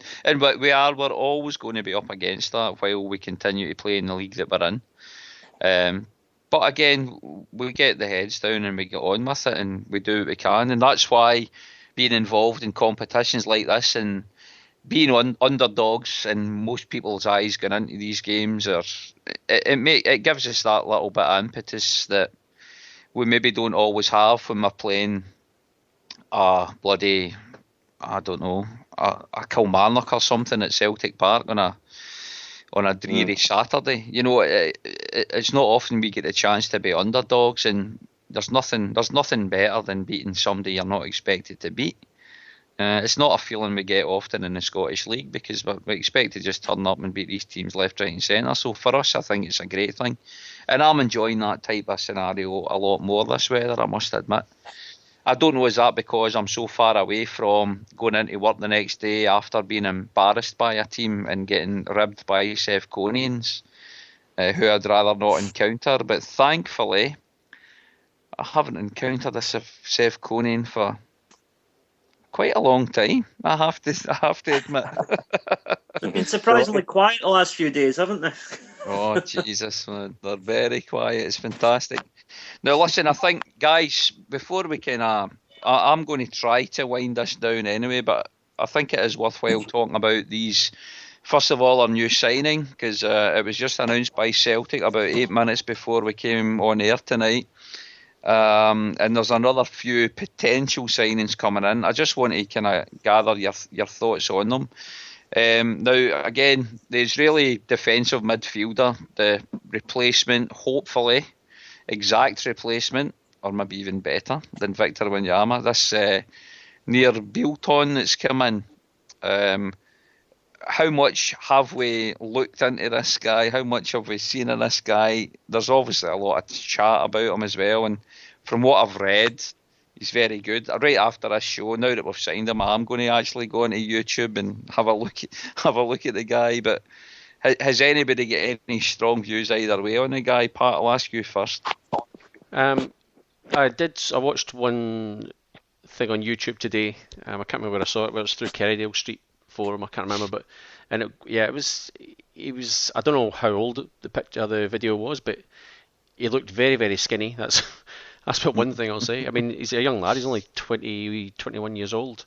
Mm-hmm. But they're signing him on a 4-year contract, so they're obviously they see something in him. But Israeli under 21 international. I think he was a captain of the team as well. So. He was in trial at Man City twice as well. Recently, which suggests to me that he must be fairly decent. Yep, and I think he's been capped sort of at international level as well, from what I remember. I don't think many. I think it was only sort of 3, 4, 5, something like that.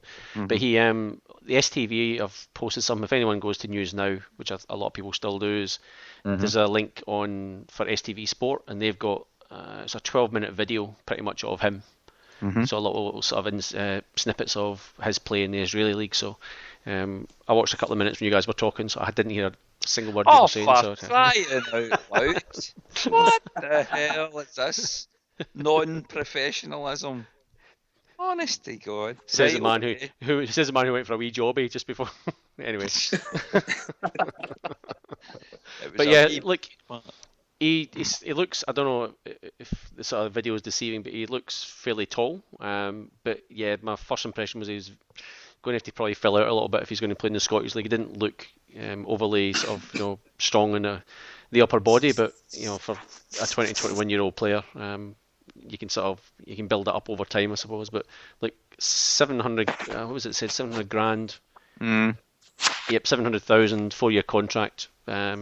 So they must see something in him. So fingers crossed it is another.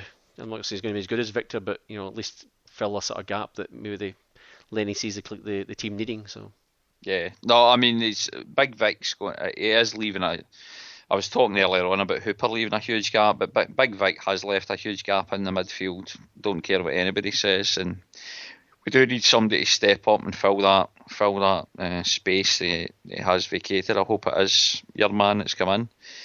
I mean, Liam, have you had chance to see anything of Bilton at all?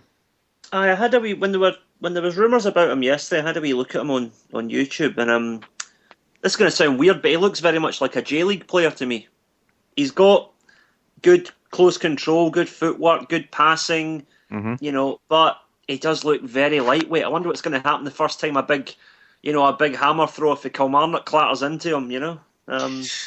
See, I think when you've got a defensive midfielder, mind you, which he is billed as, I mean, to me straight away that says that the guy's not afraid to put himself about. So again, I'll watch some of the clips later on and form my own opinions, I suppose. But if you're a defensive midfielder at all, maybe the guy looks pretty lightweight, but to me, you're not a defensive midfielder if that's the position you play, just by the sheer nature of it. But anyway, time will tell. Sinky, have you been able to watch the guy and see the guy on YouTube and form some views on him at all? No, to be honest with you, I've had no chance to look up anyone. I've more or less built my hopes up for getting from Blowison in. You've been spending too much time going back up from Celtic Park to Wick. You've been on the bus constantly, mate. No wonder. No, it's done some travelling. I was in Dublin too, so good. I done a lot of travelling this last week. But no, I've not had any chance to leave. What's his name? Piku? What's his name? Yeah, Pookie. I've not Pookie. Or is it? I've never had a chance to look up him either. Pookie the striker. Just never had a chance to look him up either. Yeah. Pikachu. But I will do. I'll look up original boy. I'll look him up on YouTube and see what he's all about. Well, the Pookie thing, it was something, I think it was on Twitter, so that they're expecting him to sign by, I think they said by the end of the week, so obviously it'll be today, tomorrow. Yeah. Well, I've got to, because the transfer window, as they always say, in Jim White, Sky Sports News, is about to slam shut. The transfer window slam shut. How many times will you hear that back home? Oh God, it's that, you know, they've got so much money, Sky, now that they can spend money on golden ties for treating them like as if they're big events. They're not. Well, they do. They really. I mean, even before I came out here, Gary, they were really building the transfer window slam shutty day into some bit. And I mean, it was quite good viewing, and you're always hoping that you're going to make this last minute signing no matter who you support. So, but Jim White, they were building him up to be the man. Is that still the case over there, that he's the man for transfer window slam shut night? Yeah, as soon as the clock strikes 12 or whatever time was the transfer ends, and Big Ben, and then he just talks too loud, you know, and I'm thinking, calm down, Jim, you know. Did they actually have a graphic with a window slamming shut? Do you know, I don't think I've actually seen that. Yeah, they probably do. They probably should if they don't. But just make it Fox News oriented. Yeah, Fox Sports. They should do as well. But look, it's the window will slam shut in Scotland before pretty much the rest of Europe, so that's a bit of a disappointment, really. But means we can't sort of try and sneak in one of those last minute, sort of transfers or whatever. But when does it slam shut in the rest of Europe? I think did I read in Scotland it's Saturday? Did I read that right? Saturday, I'm pretty sure it is. Yeah, Saturday 5 o'clock. But I think in other places it's like Sunday night or Monday night or something. How the hell does that work? Because the SFA are a bunch of insert expletive. Yes. But anyway, I think it's a bit of a oversight on their part. Like why Scotland, as if we don't suffer enough. They can't even get that bit right. So anyway, that's another story. Seems a bit bizarre. It is very bizarre, but I guess it's what we have to deal with. But maybe that's why they're just trying to get guys in now rather than having to try and rush things through. But fingers crossed. That's look, obviously two signings coming in, and who knows, there might be another one. But there was also a couple of little snippets about whether Foster's, there's going to be a late bid for Foster, but he's not exactly coming out with encouraging words to say that he's definitely going to be there. No, he's not, and I find that bizarre after what happened 2 nights ago. It's just it seems a bit strange, and I don't know. I think a keeper's replaceable without a shadow of a doubt, but given the amount of time we would have to find a replacement if he goes, that would be a huge concern. That'd be another one. Kelvin Wilson was that happened quite quickly, and it was a surprise to, I think, most Celtic fans that he wasn't one of the guys you were expecting to leave in this transfer window. But Foster, if he was to bugger off now, and I know he's still got his faults, the big man, but I don't think we've got anything there in reserve capable. Zalushka can do okay, but and he's one of those guys that you really like, Lucas Zalushka, but he can make the odd flappy mistake, and we'd struggle to get another keeper in. But if he was to leave, so anyway, we'll see what happens. Well, guys, listen, I think we're going to. This has been an hour-long special that's been on for 2 hours. So we'll try to wind it up. But before I wind it up, I'm going to do the usual and just go around the panel and give your shout-outs and just give us a little update on what's happening in your part of the world. I'm going to go and I'll start with you, Gary, first of all. Bristol CSC, Somerset Tim. Have you got any shout-outs, or is there anything happening at the Bristol CSC you want to mention? Yes, well, as I've already said about a group of us are talking about flying over, well, some of us are already booked to fly over. If anybody was interested to come and joining us, book your flights as soon ASAP. And if you want to talk more about the hotels, accommodations and tickets, come to the Foresters Arms tomorrow, where we watch Dundee United v Celtic. Game kicks off at 12:45. And if you want to be in contact with us on Twitter, it's at Bristol_CSC. Brilliant. Good on you, Gary. Before I come to you, Sinky, we've had a tweet. And apologies again, guys, for not getting through some of the tweets tonight. Jim Kinlan tweeted in a few times tonight. Sorry I never got to him, Jim. But Tony Cassidy's just sent a tweet a few minutes ago just to say, guys, there's a word for the latest Celtic Graves event. Last week was the Dilbeth Tour. And there's a recording by Chris on Hail Hail Media. So look out for that, guys, and have a wee listen to it. Sinky, what about yourself? The Wick CSC, give the guys a shout out, and is there anything planned or any upcoming social events for your supporters club? Well, I don't think there's anything planned, but just looking forward to Amsterdam, my boys. You know, get a few days away, get a few views in Amsterdam, can't go wrong. So no, just they're travelling until Dundee against Dundee United, so I'm having a weekend off, want to relax myself. So I think I'll go to work. So no, that's it. To be honest, just a shout out for the boys, and cheers for having me on the show. You know. No worries, thank you. And listen, can I just say, I've said this before to guys like yourself that are over there, but to me, a lot of people come on here and they'll say, well done, boys, for doing this kind of thing, and you're in Australia or you're in Japan and you make a lot of effort.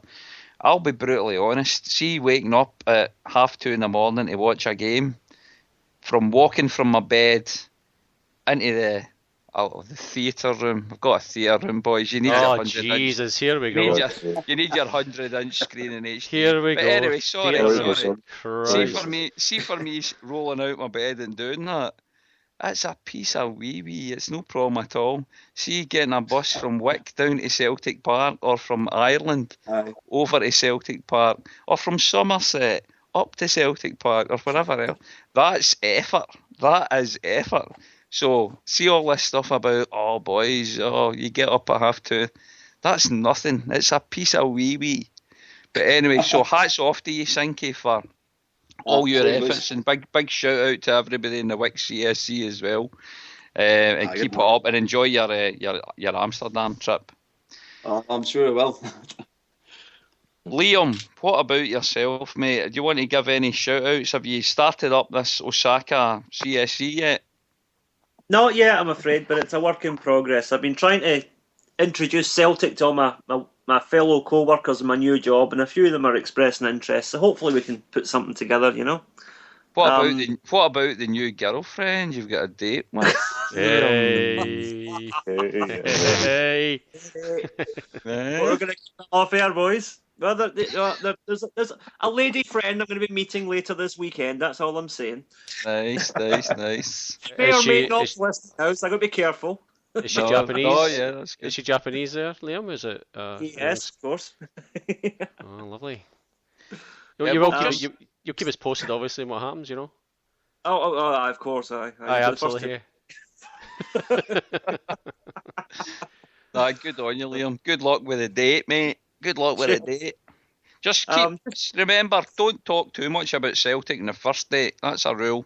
Don't talk too much about Celtic in the first date. But second date, third date, fourth date, fifth date, just get right into it so that she knows what she's letting herself in for, Liam. Well, I'll tell you a funny wee story quickly, right? When you talked about Billy McNeil earlier on, the kind of sense of humour Billy McNeil's got, right? A few years ago, 2006, just before I moved to Tokyo for the first time, me and my dad used to go to the St Andrews Boxing Club in Glasgow. Uh-huh.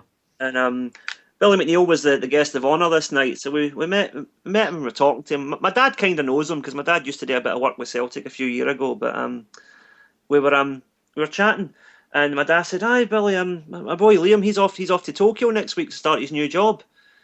And to be fair, Billy'd had a few drinks at this point, right? And he looked at me and he went, "Oh, son, you'll have fun out in Tokyo with all the Chinese birds."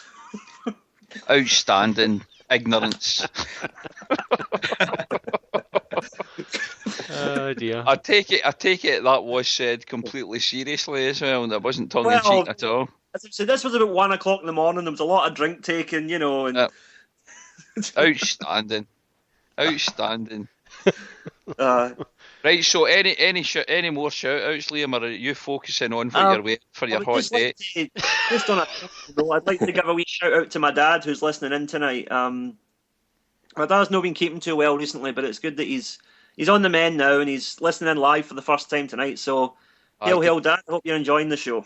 We found a listener, Kev. We found a listener. What's your dad's name, Liam? My dad's name's Bill. Billy Carrigan. Brilliant. Well, big shout out to Bill for listening. And good on you, Liam, and I hope your hot date goes well tomorrow. Does your dad know about this date yet? Well, he does know, doesn't he? Yeah. It's all right, Mr. Carrigan. I've heard she's a lovely girl. Right, anyway, Patrick, my good friend in Melbourne. What's going on with the Jockstein CSC, mate? We catching up for the game tomorrow night, so it's a 9:45 PM kickoff.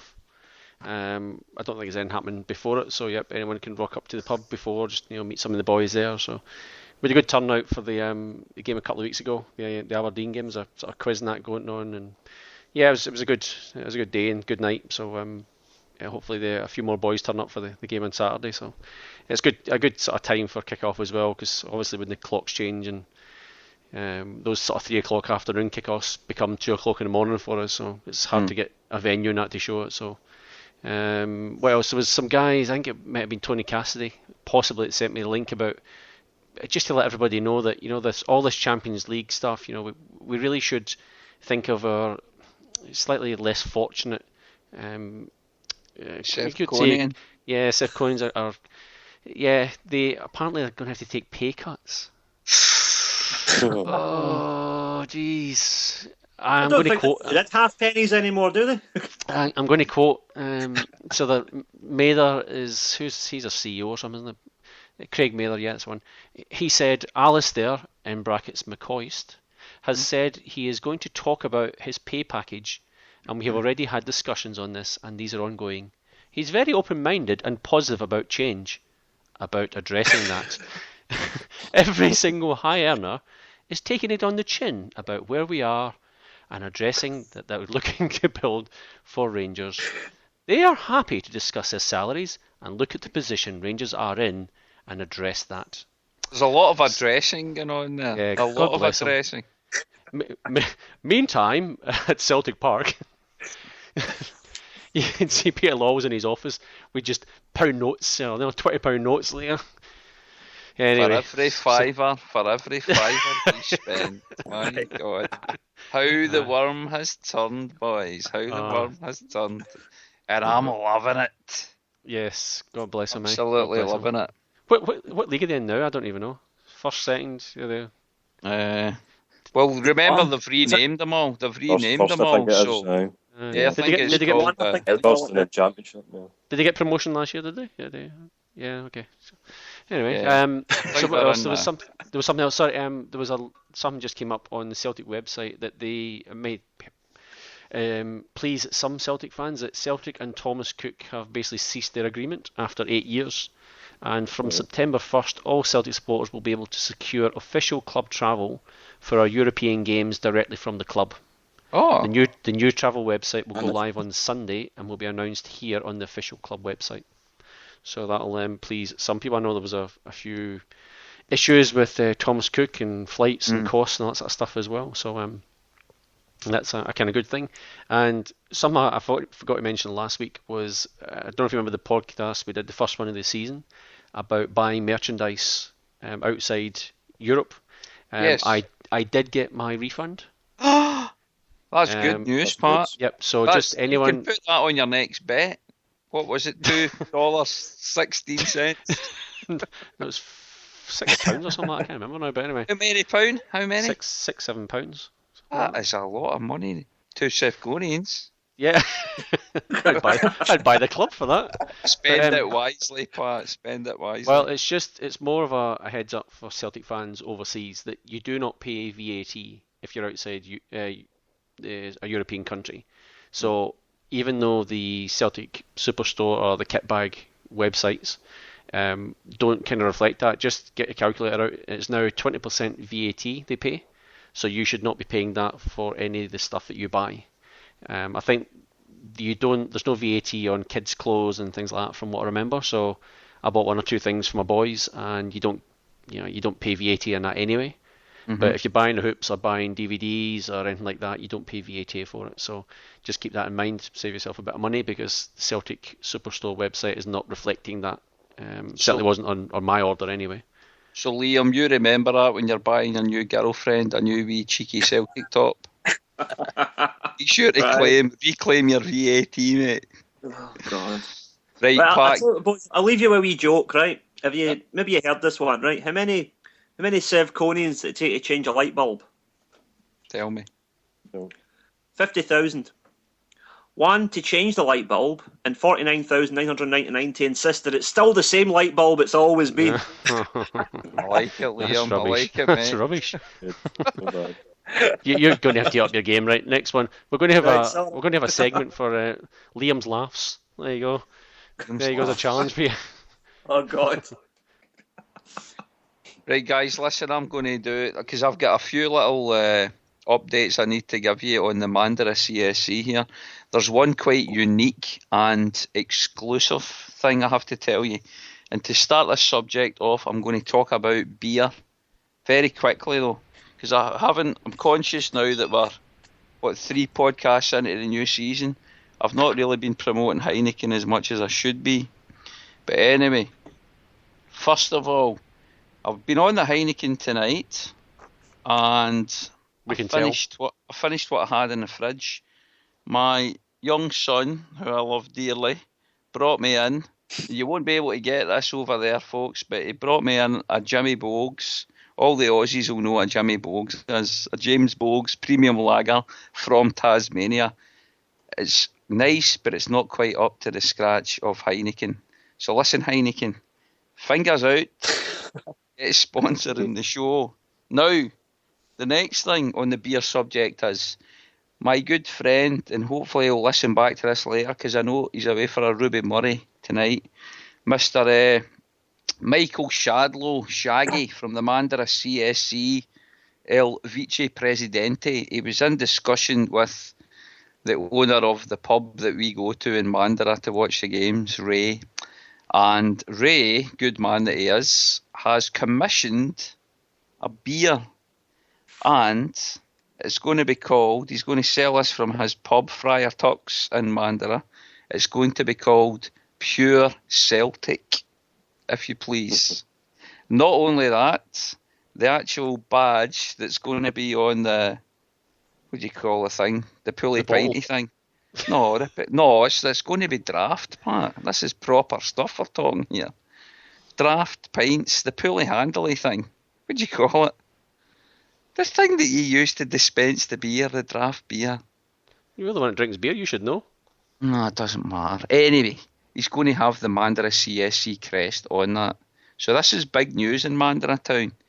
If you're in the Mandara CSC and you support Celtic. But anyway, this is massive. The potential, the worldwide potential of this is incredible. And I'm going to tweet it from the high heavens. So anybody that ever fancies coming to Australia, particularly Western Australia, particularly Mandurah, it's not really Western Australia. So if you happen to be in Australia and be in some sort of backwater town south of Perth. Oh, listen to this, Mr.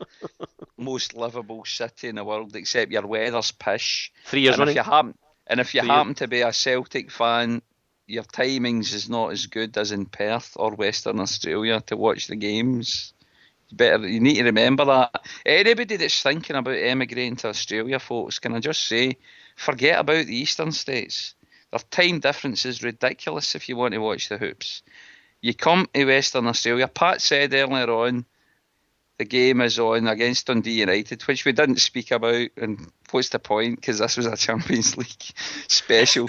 The Dundee United game is going to be live in Friar Tuck's Mandurah Town, Western Australia, on a Saturday evening at 7:45.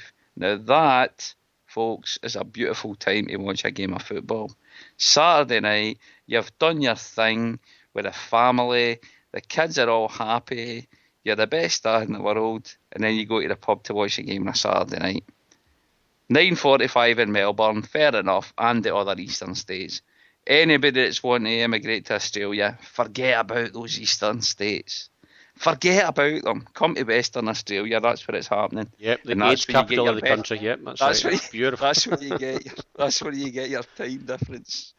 Yeah, so AIDS capital of Australia, it's brilliant, yeah. And it's also the most expensive part of Australia, so it's fine, you go there. It'll be great. There's a reason for that, you can't afford to buy a house, but anyway, that's... No, there's a reason for that. That's where all the money is in Australia. Western Australia supports the rest of the country, mate, as well, you know.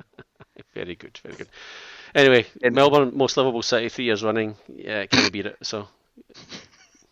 Anyway, I have not finished with my little updates, because we've also, Mandurah CSC has got a quiz night on I think it's the 21st of September, which I think is one of our home games.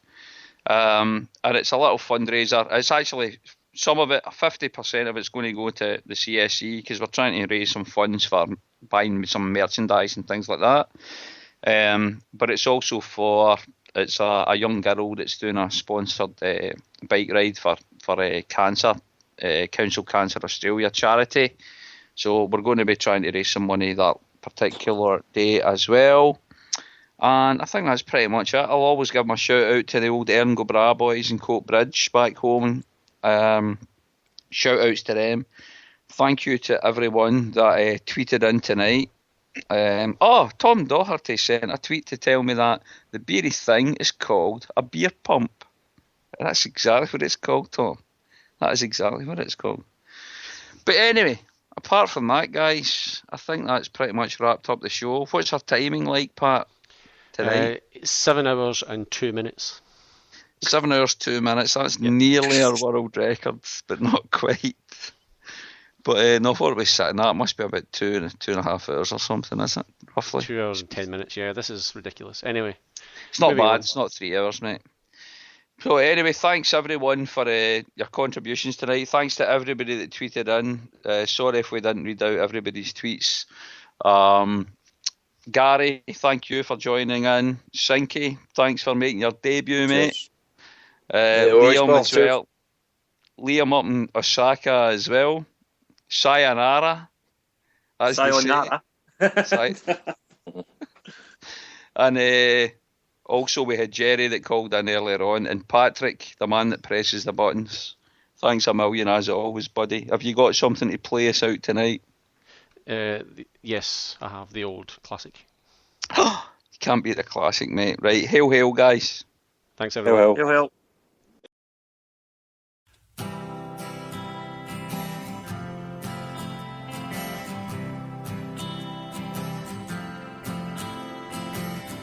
I would like to leave this city. This old town don't smell too pretty, and I can feel the warning signs running around my mind.